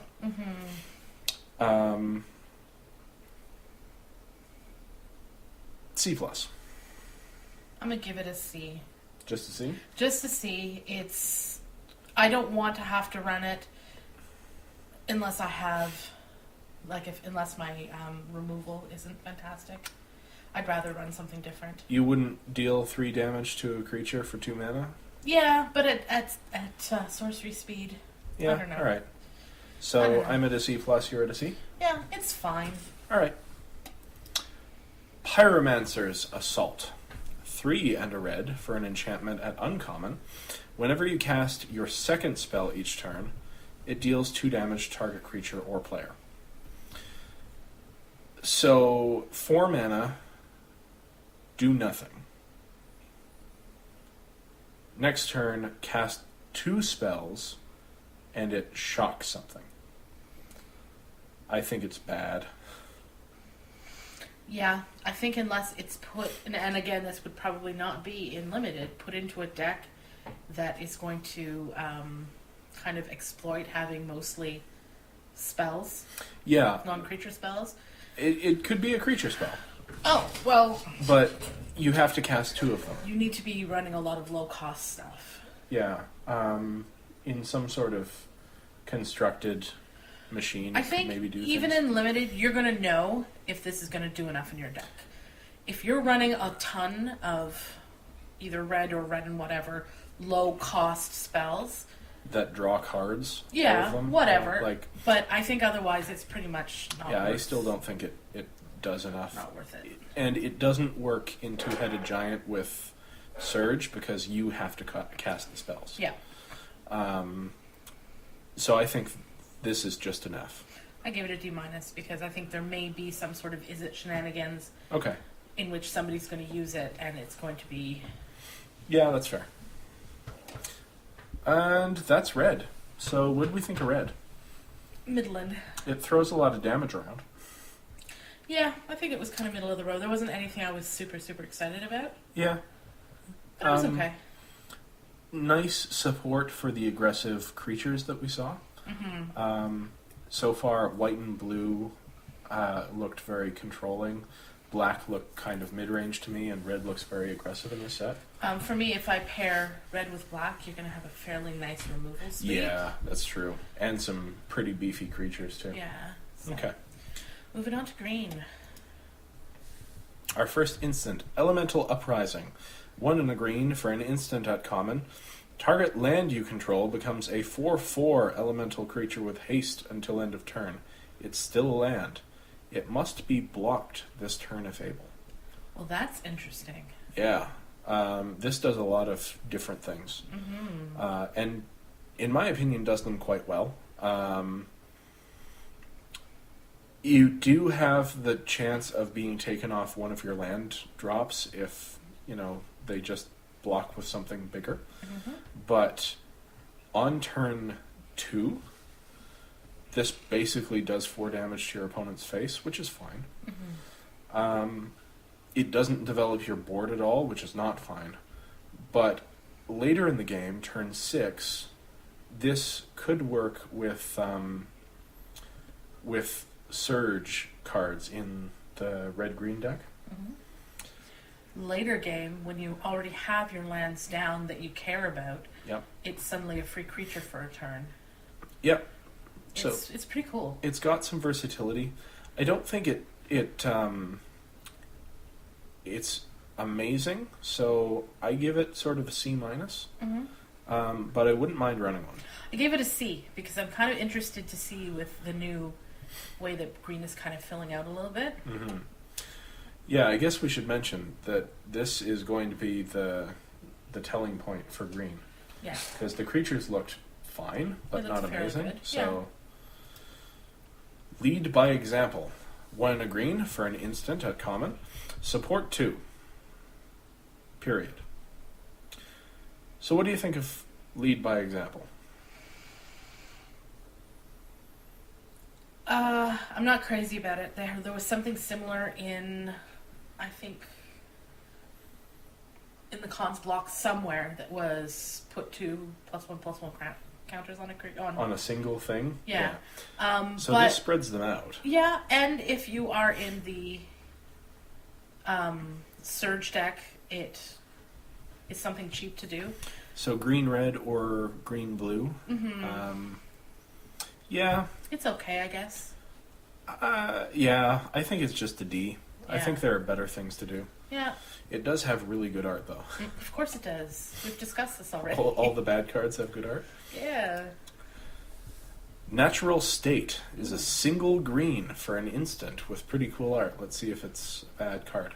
It's common. Destroy target artifact or enchantment with converted mana cost 3 or less. Sideboard. Sideboard. So sideboard.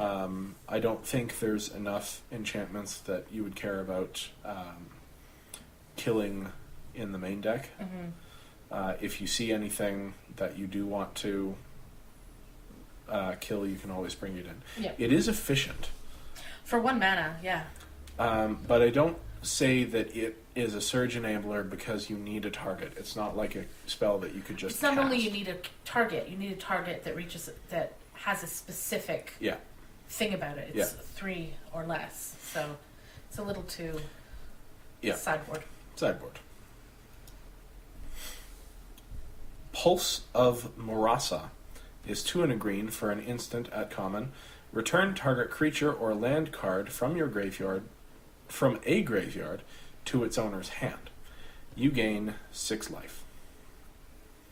So that's interesting. Creature or land card. and you gain 6 life. The 6 life is basically free because I think this effect, return target creature to its owner's hand from the graveyard, would be 2 to 3 mana. Mm-hmm. Probably 2 mana. 6 life is not a little bit of life. No, like, it's quite a bit. That's more than a quarter of your life total. Starting life total, yeah. It gets you back bombs, which is good in sealed, definitely. Mm-hmm. In sealed, I think I'd definitely run one of these if I was in green. Yeah. In draft, it would really depend on the rest of my deck. Yeah, and I honestly can't see myself running this at all. No? I can appreciate what it does, Okay. but So what do you give it? a D. A D? Alright. That's a personal D. It might be better than that. I give it a C minus because I think it is better than that, but I'm not going to run it over some creature, Well, exactly. right? I'd rather have another creature than spend mana to get back a creature that I've already had. Vines of the Recluse. Single green for an instant at common. Target creature gets +1/+2 and gains reach until end of turn. And you get to untap it. I like this quite a bit. At instant, you get to use a creature that attacked as a blocker, and it can block anything because it's got reach. And it's priced right. It's priced very efficiently. Mm-hmm. I could easily see this effect costing 2 mana. Mm-hmm. And +1/+2 means that your creature is going to win combat. I think this is going to be one of the premier draft combat tricks. Yeah. So I want to put it at a C+. Yeah, I could see that. You want to put it at a C+? You don't like it that much, do you? I do. I don't know. I don't know. Okay.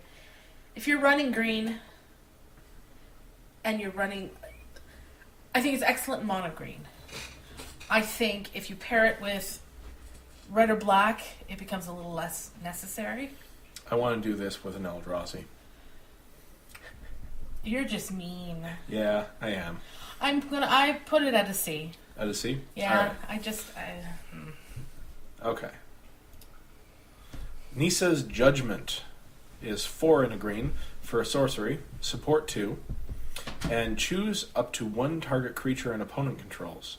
Each creature you control with a +1/+1 counter on it deals damage equal to its power to that creature. So this essentially goes in the support deck. Well, maybe. I mean, for 5 mana, you get 1 to 2 of your creatures get a +1/+1 counter, and then they deal their damage. Yeah. It's a one-sided fight. It sounds like something you want to try to get rid of those big Eldrazi. Yeah, I think it's probably going to do quite a bit of work. It is 5 mana, which is fairly expensive. Then again, the Eldrazi don't come... they don't usually come down till around there anyway. True. So what do you give it? A C+. C+? Mm-hmm. I do like fight cards.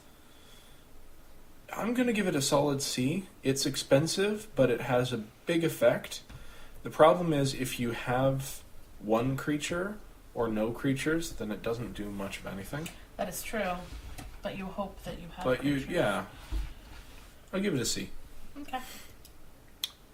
Ruin in Their Wake. 1 and a green for a devoid sorcery at uncommon. Search your library for a basic land card and reveal it. You may put that card onto the battlefield tapped if you control a land named Wastes. Otherwise, put that card into your hand, then shuffle your library. Black. You don't like it? Don't like it. Alright, why not? First of all, you have to be running Wastes, which there's only We're not sure whether we're going to ever want run it or have it for that matter. Mm-hmm. And it's putting it into your hand. It's not even putting it onto the battlefield tapped. If you have a wastes, then you do. Yes, but chances are mostly that you're not. Okay. I'm not crazy about it. I'm not crazy about it either.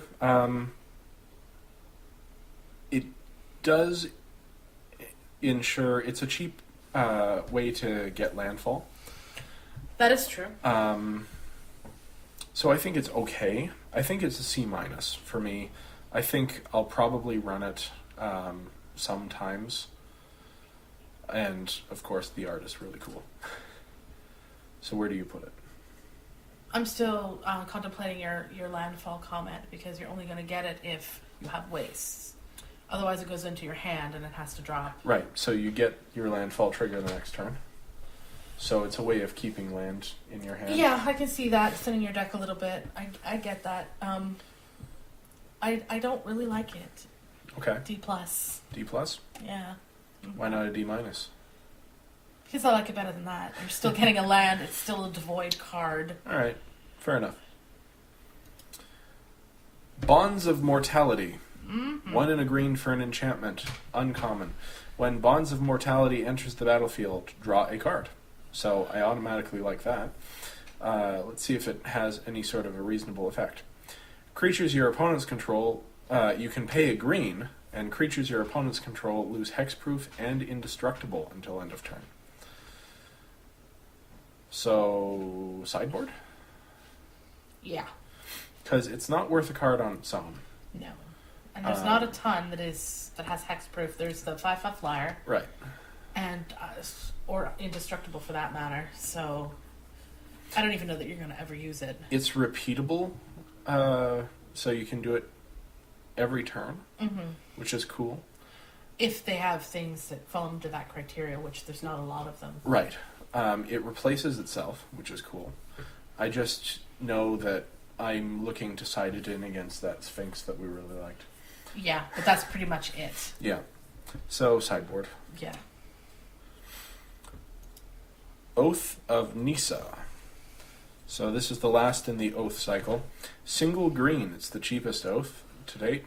Legendary enchantment at rare. When it enters the battlefield, look at the top 3 cards of your library. You may reveal a creature, land, or planeswalker card from among them and put it into your hand. Put the rest on the bottom of your library in any order. And its planeswalker ability is you may spend mana as though it were mana of any color to cast planeswalker spells. So what do you think of that? I like it quite a bit better than some of what we've seen so far. Yeah? Yeah. You essentially get to scry 3. Draw a relevant card. Whatever you need. And then put them back into your library. I like that. Well, back into your library doesn't really matter because it's the bottom. Yeah. You probably won't see them again. I like the Planeswalker ability. If I had a Planeswalker, this is the most likely Oath I'd want to run. For sure. I doubt I'm running it, but I still think it's better than some of what we've seen. It is a cheap cycler. It gets you either a land or a creature. It's scry 3 for one. Yeah. C+. Yeah? I said Yeah. C. All right. Zendikar Resurgent. 5 green for an enchantment at rare. Eek. Whenever you tap a land for mana, add 1 mana to your mana pool of any type that land produced. And whenever you cast a creature spell, draw a card. If you don't factor in the 7 mana it costs to use it, I know, it sounds amazing. It's an amazing effect, but what are you casting that you couldn't cast on 7? Why do you need double your mana if you've already got 7? If this is going to be the creepiest, crawliest, dirtiest of formats, then maybe it'll be cool. I could see Let's see. If you spend 5 for this, sacking 2 scions, say you ramp it out by a couple of turns, Sure. There is Then- ramp in green. you get 10 mana on turn 6. That's pretty good. That is pretty good. And then if you cast a creature spell, you get to draw a card. So if you can run this in a rampy deck, thumbs up. Yeah, it needs to be kind of a dedicated ramp deck, though. Mm-hmm. It does produce colorless mana if you have a wastes or whatever. So you could use it to ramp into Kozilek or whatever, but that's assuming you already have one in your pool. Mm-hmm. In a regular deck, I don't like it at all. Mm-hmm. I think it's sort of a build-around thing or just a D. Yeah, I just called it a build around. Yeah? Yeah. All right. Oh, okay. We're done with green. So that was green. What did you think of green? I didn't think it was fantastic. I know. It had some things going on, but I don't know. We're going to have to see how the format plays out. Yeah. But I'm underwhelmed. Very underwhelmed. All right. Well, Moving on. we're moving into our colorless spells. Spatial Contortion is 1 and a colorless for an instant at uncommon. Target creature gets +3/-3 until end of turn. Interesting. So this will kill anything with 3 toughness or less, Mm-hmm. and it will make huger anything with 4 toughness or more. It's pretty cool. I would only really cast this on my own creature if it were unblocked. Yeah. And using it that way is really more of a win more thing. I think mostly this is going to be removal. Yeah. And as removal, it's pretty good. It's basically a colorless lightning strike. Yep. Deals 3 damage. It's pretty cool. It allows maybe a scion to trade with something that's got 4 toughness, Mm-hmm. which is cool. So, I don't know. I give it a B-. I think it's pretty good. I gave it a C simply because colorless mana is harder to come by than That's fair. the other colors are. But I still think it's pretty good. It could have the potential to do some fun stuff. That's fair. I'm just assuming we'll be able to cast them if we're putting them in the deck. Fair enough. But that's definitely a good thing to know. Warping Whale is 1 and a colorless for an instant at uncommon. Okay. Choose one. Exile target creature with power or toughness 1 or less. Counter target sorcery spell. Put a 1/1 Eldrazi Scion into play. For 2 mana and a card, I don't think this does enough. I'm glad you said that. Usually, this is like a charm. This is basically a colorless charm. But all of the modes are kind of bad. Yeah. If you see a wall that you need to get rid of, you can side this in. Mm-hmm. But that's very situational. For me, going over it, it was I really want to play for a while before I can really judge this Mm-hmm. because I need to see when it's going to be particularly relevant. Like on paper, it doesn't seem like there's anything here that I care that much about. But I'd rather play a bit first and then see. If it was counter target instant or sorcery spell, then I would say it's quite a bit better than Yeah. it is now. For me, I think it's a tentative sideboard card. Yeah, I'd just give it a D-. I just don't think it does enough. Mm-hmm. Sideboarding it in against multiple creatures with power or toughness 1 or less. Well, you know what? If you see they have a lot of pikers, then that's pretty good. But then you're spending a card on removing a card that's not that good. Mm-hmm. So yeah, I'm just going to give it a D. Moving on. Oh, we're into the artifacts. So, there were a couple of white creatures that cared about artifacts. Mm-hmm. So we're about to see whether, or actually they cared about equipment. Yes. We're about to see whether there's any payoff. All right. Bonesaw is 0 mana for an equipment at common. Equip cost is 1. Equipped creature gets +1/+0. Okay. I can tell you the one place that I'm running this card Where's that? is in a Surge deck. Oh. Yeah, I could see that. It could be really good with the more expensive Surge cards. So just sort of keep it in your hand until you need it. To use it, and yeah. It does cost a card, and I don't think it's worth a card, but triggering Surge might be worth it. Some of those cards with look the like mythic or the rare Surges. Yeah. I don't think I'm going to run it otherwise. I don't think so either. +1 is not enough, but I'm sure that's what +1 this is. +0. Yeah, I'm sure that's what this has been created for. This is like the ornithopter of equipment. Yeah. It totally is. It is cool, though. Captain's Claws. Ooh. 2 mana for an artifact equipment. Equipped creature gets +1/+0. This is the rare version. Whenever equipped creature attacks, put a 1/1 white core ally creature token onto the battlefield, tapped and attacking. Okay, how much, what is it? And its So what is equip cost is 1. Okay, this one, if I'm running an ally deck, I'm going to be really tempted to try. Yeah. Because that seems pretty good for that. This is cheap. It has a reasonable effect. Yeah.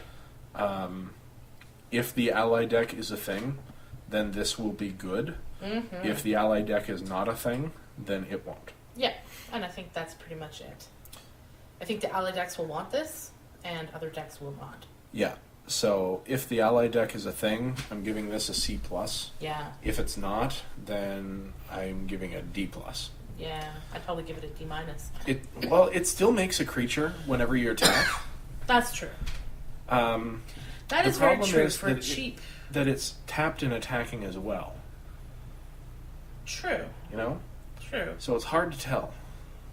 I definitely want to draft this because I really want to try it. Yeah, it's an interesting rare. All right. Chitinous Cloak. Well, that's a pretty card. 3 mana for a 3 cost to equip artifact equipment at uncommon. Equipped creature has +2/+2 and menace. That's tempting to me. I like this one. It's cheap enough to cast and cheap enough to equip that I don't feel like I'm losing out too much if somebody removes my creature from under it. And it's not like an aura where it just you get 2 for 1. Yeah, it just falls back onto the field. Right. So The menace is pretty sweet. Yeah, I like this one quite a bit. Menace is a good ability.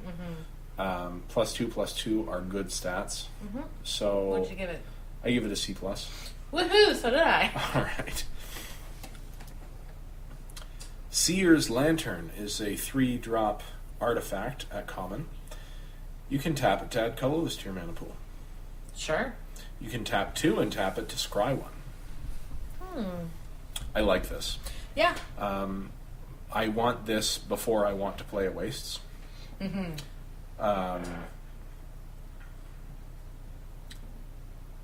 I don't know if I want this before I want to play 2 wastes. Like if I have 2 wastes in my pile, then I'd probably play the 2 wastes. But this is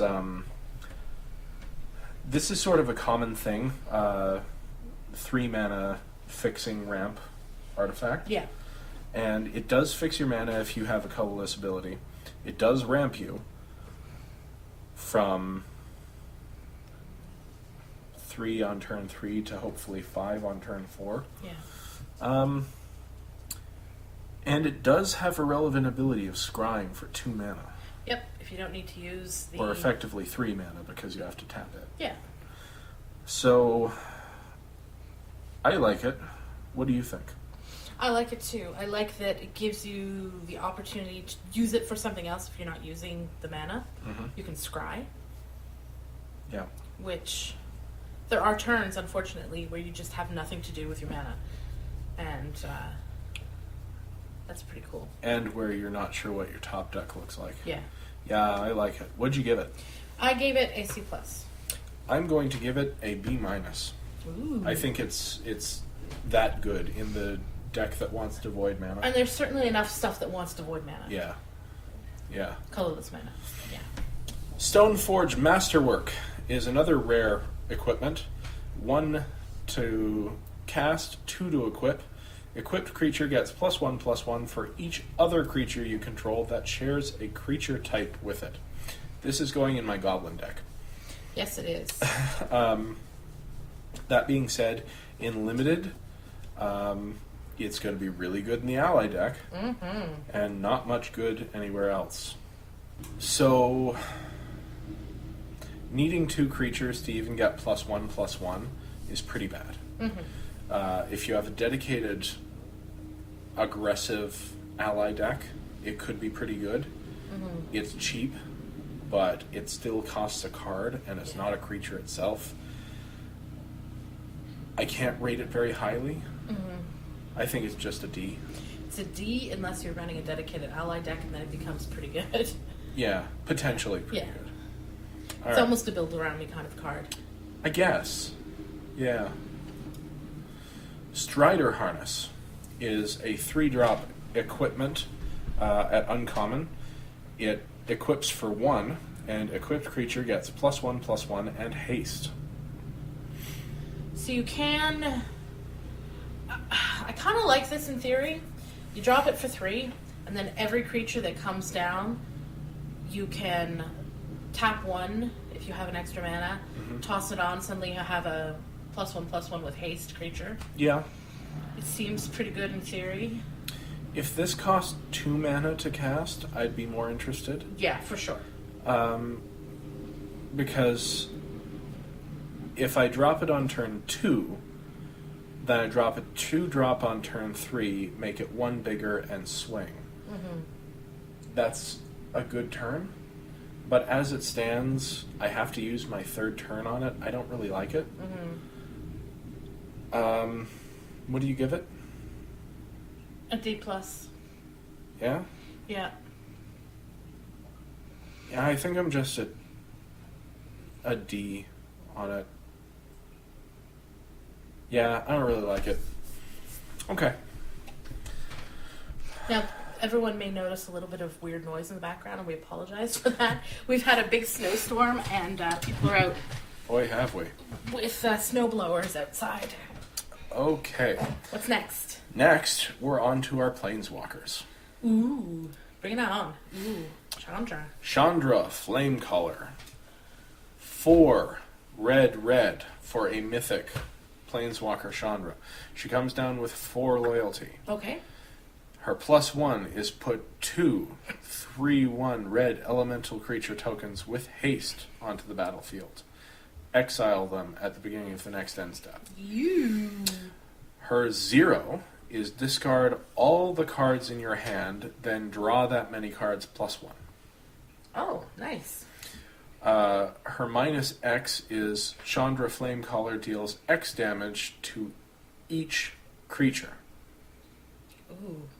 So she can come down and make 2 3/1s for you to swing with. She can come down and draw you a card. Plus possibly upgrade any lands that are left over in your hand.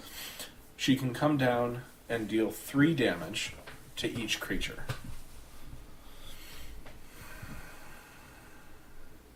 She does sort of protect herself because she can either wipe the board,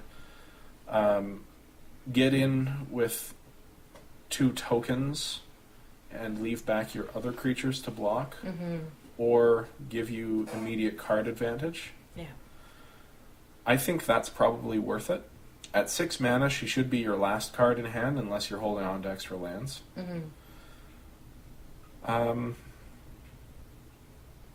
I think she does a really effective job of affecting the board and probably throwing your opponent into panic mode no matter what you're doing with her.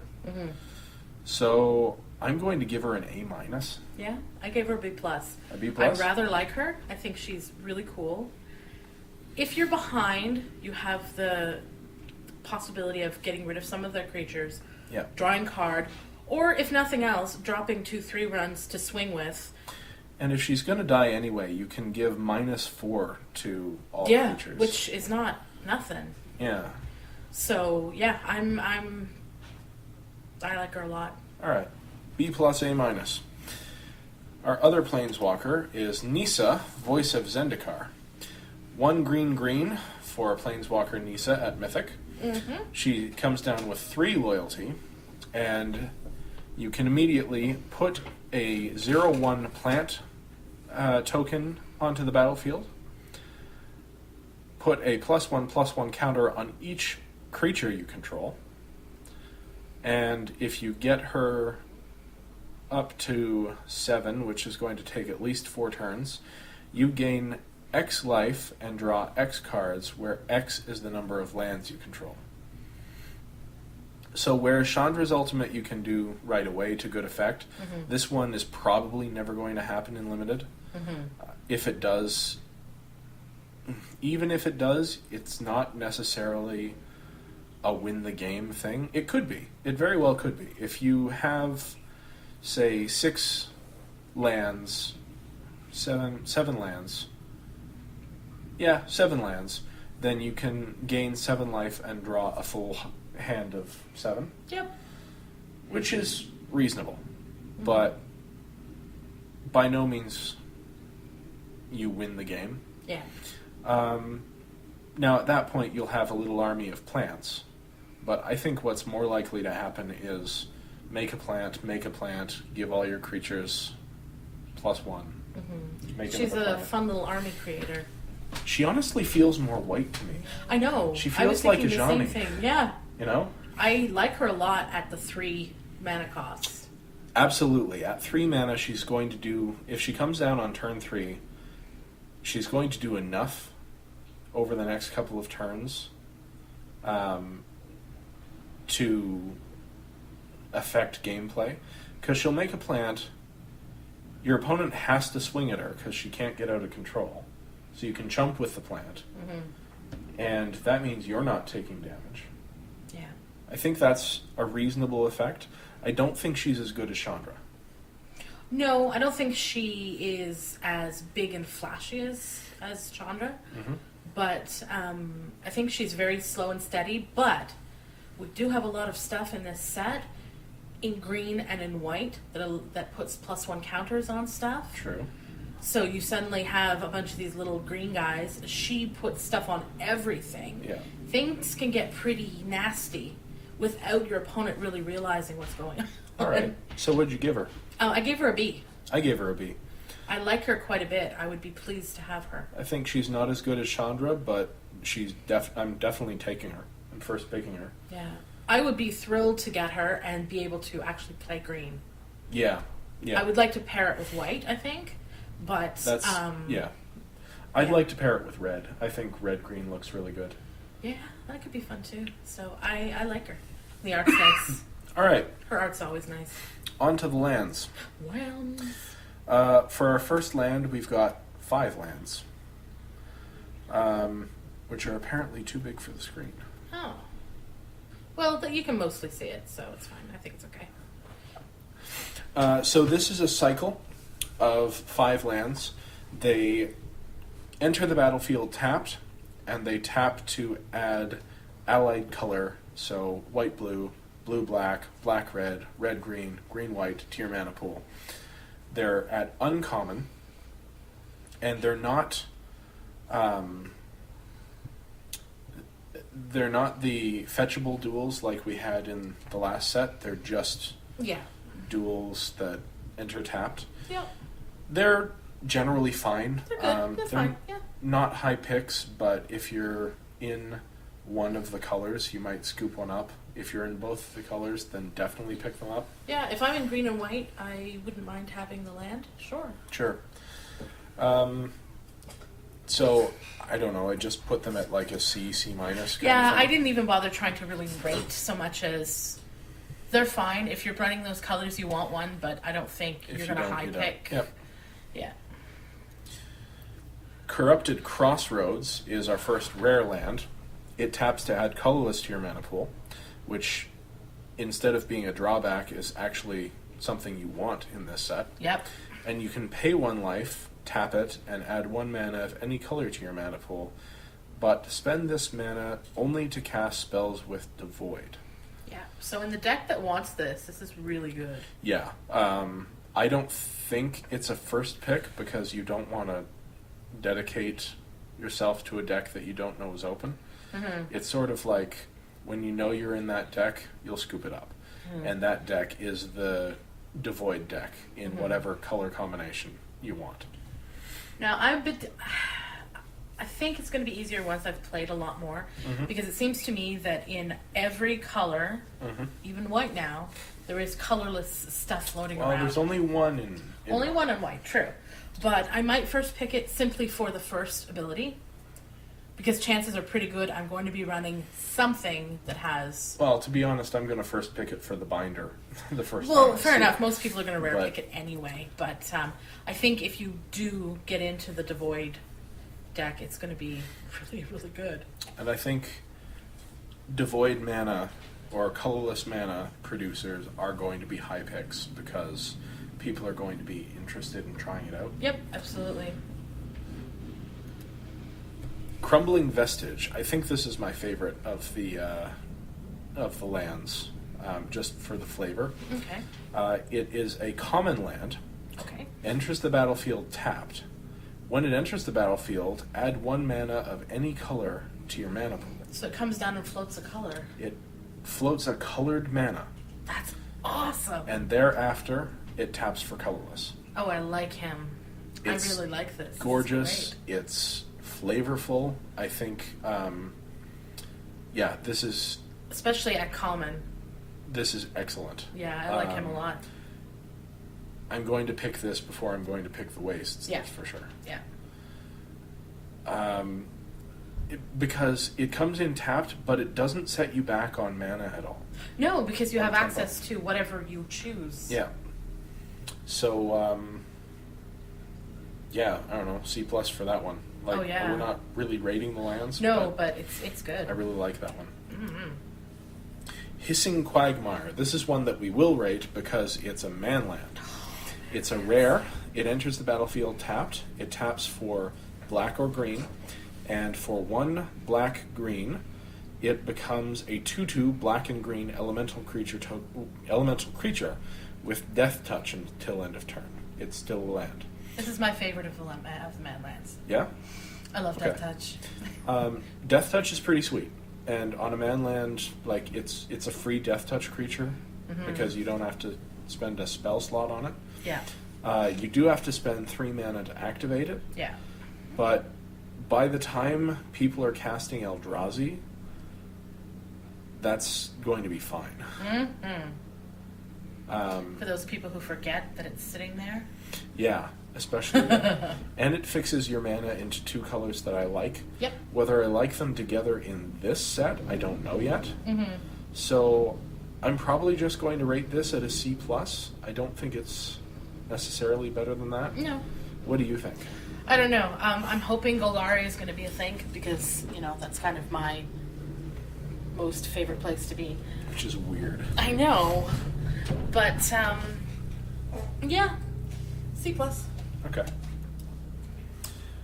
Holdout Settlement is a land at common that produces colorless, and you can tap it and tap an untapped creature you control to add a colored mana to your mana pool.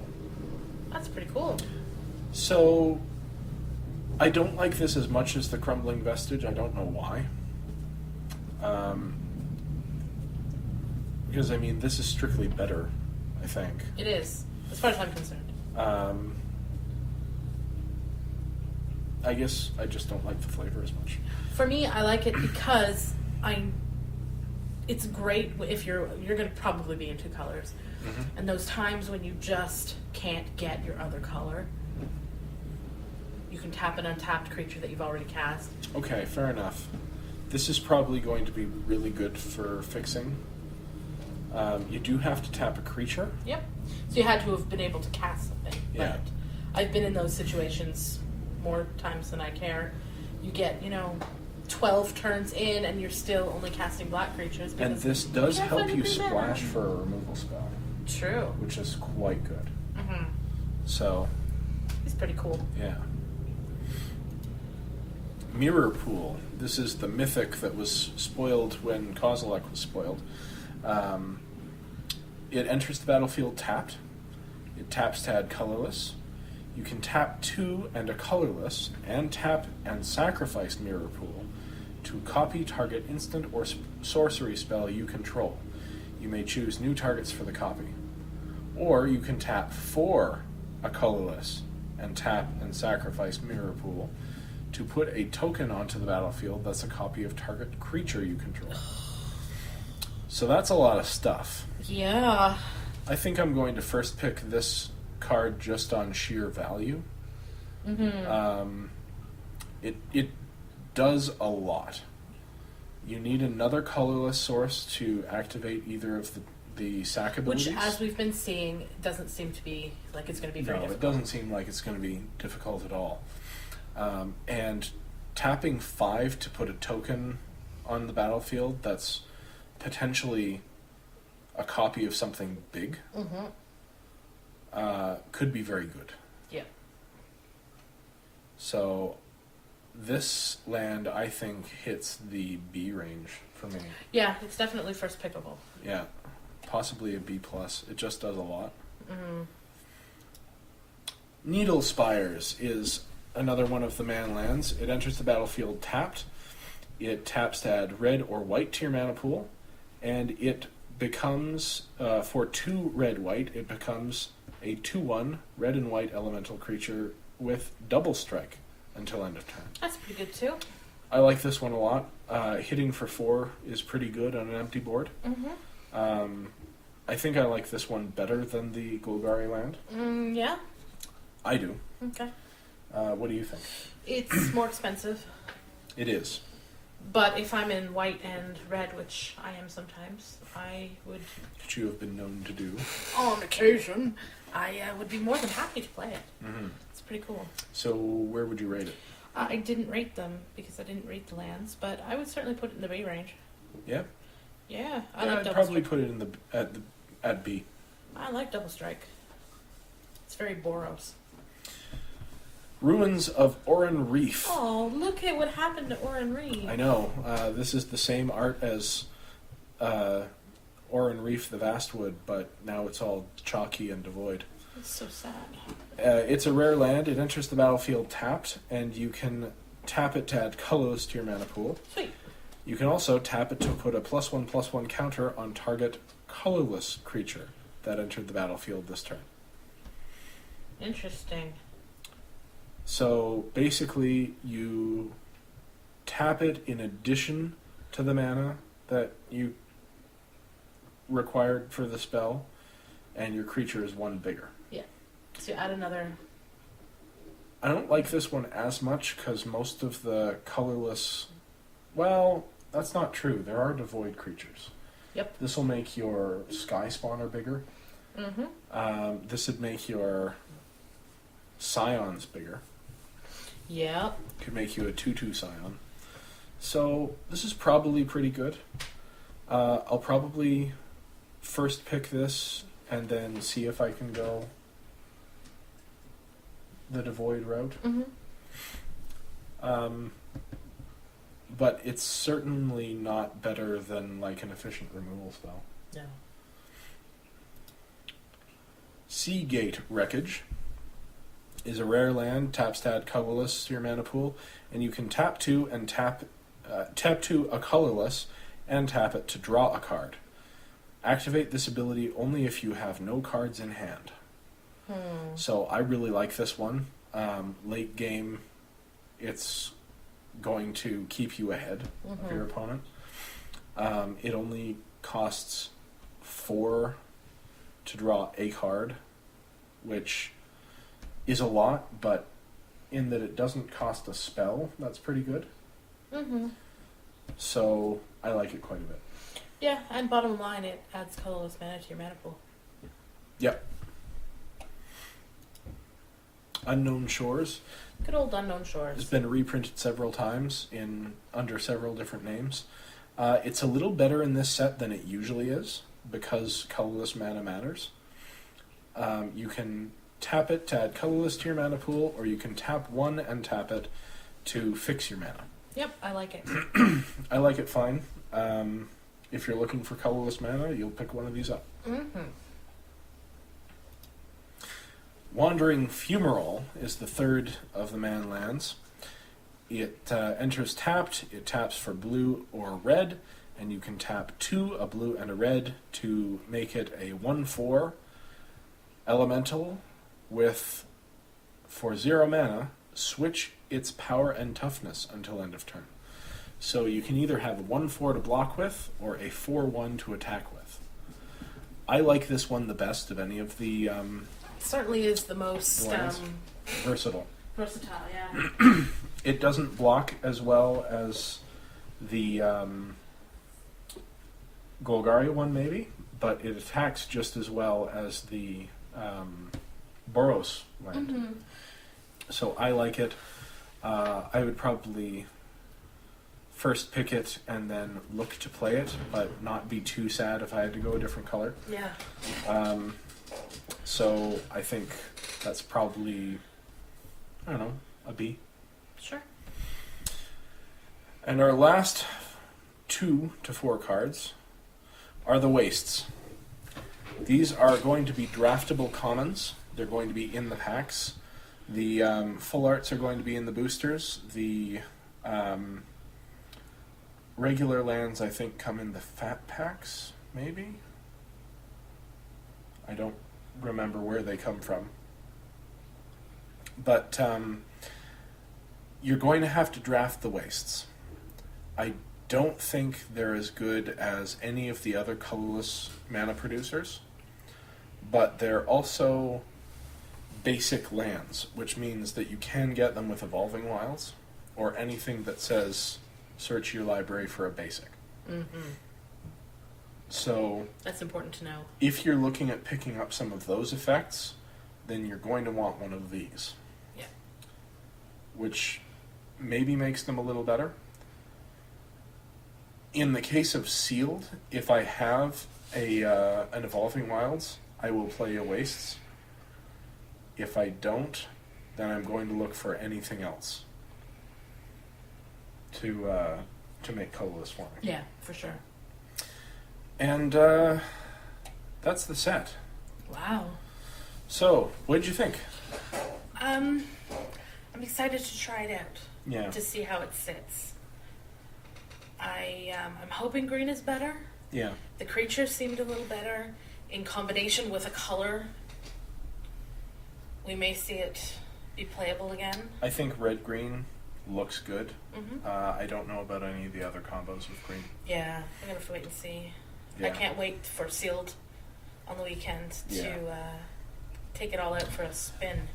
So, if you enjoyed this set review, please comment. If you didn't enjoy it, please go ahead and comment. Tell us what you did or didn't like. Be respectful, but we're happy to hear criticism. If you like it, then please give us the old thumbs up. You can follow us here. You can also find us on and about the web at www.cardadvantagemtg.blogspot.ca. You can also find us on Facebook at Card Advantage MTG. and on Twitter at MTG_CA. Thanks so much for watching, and have a great pre-release.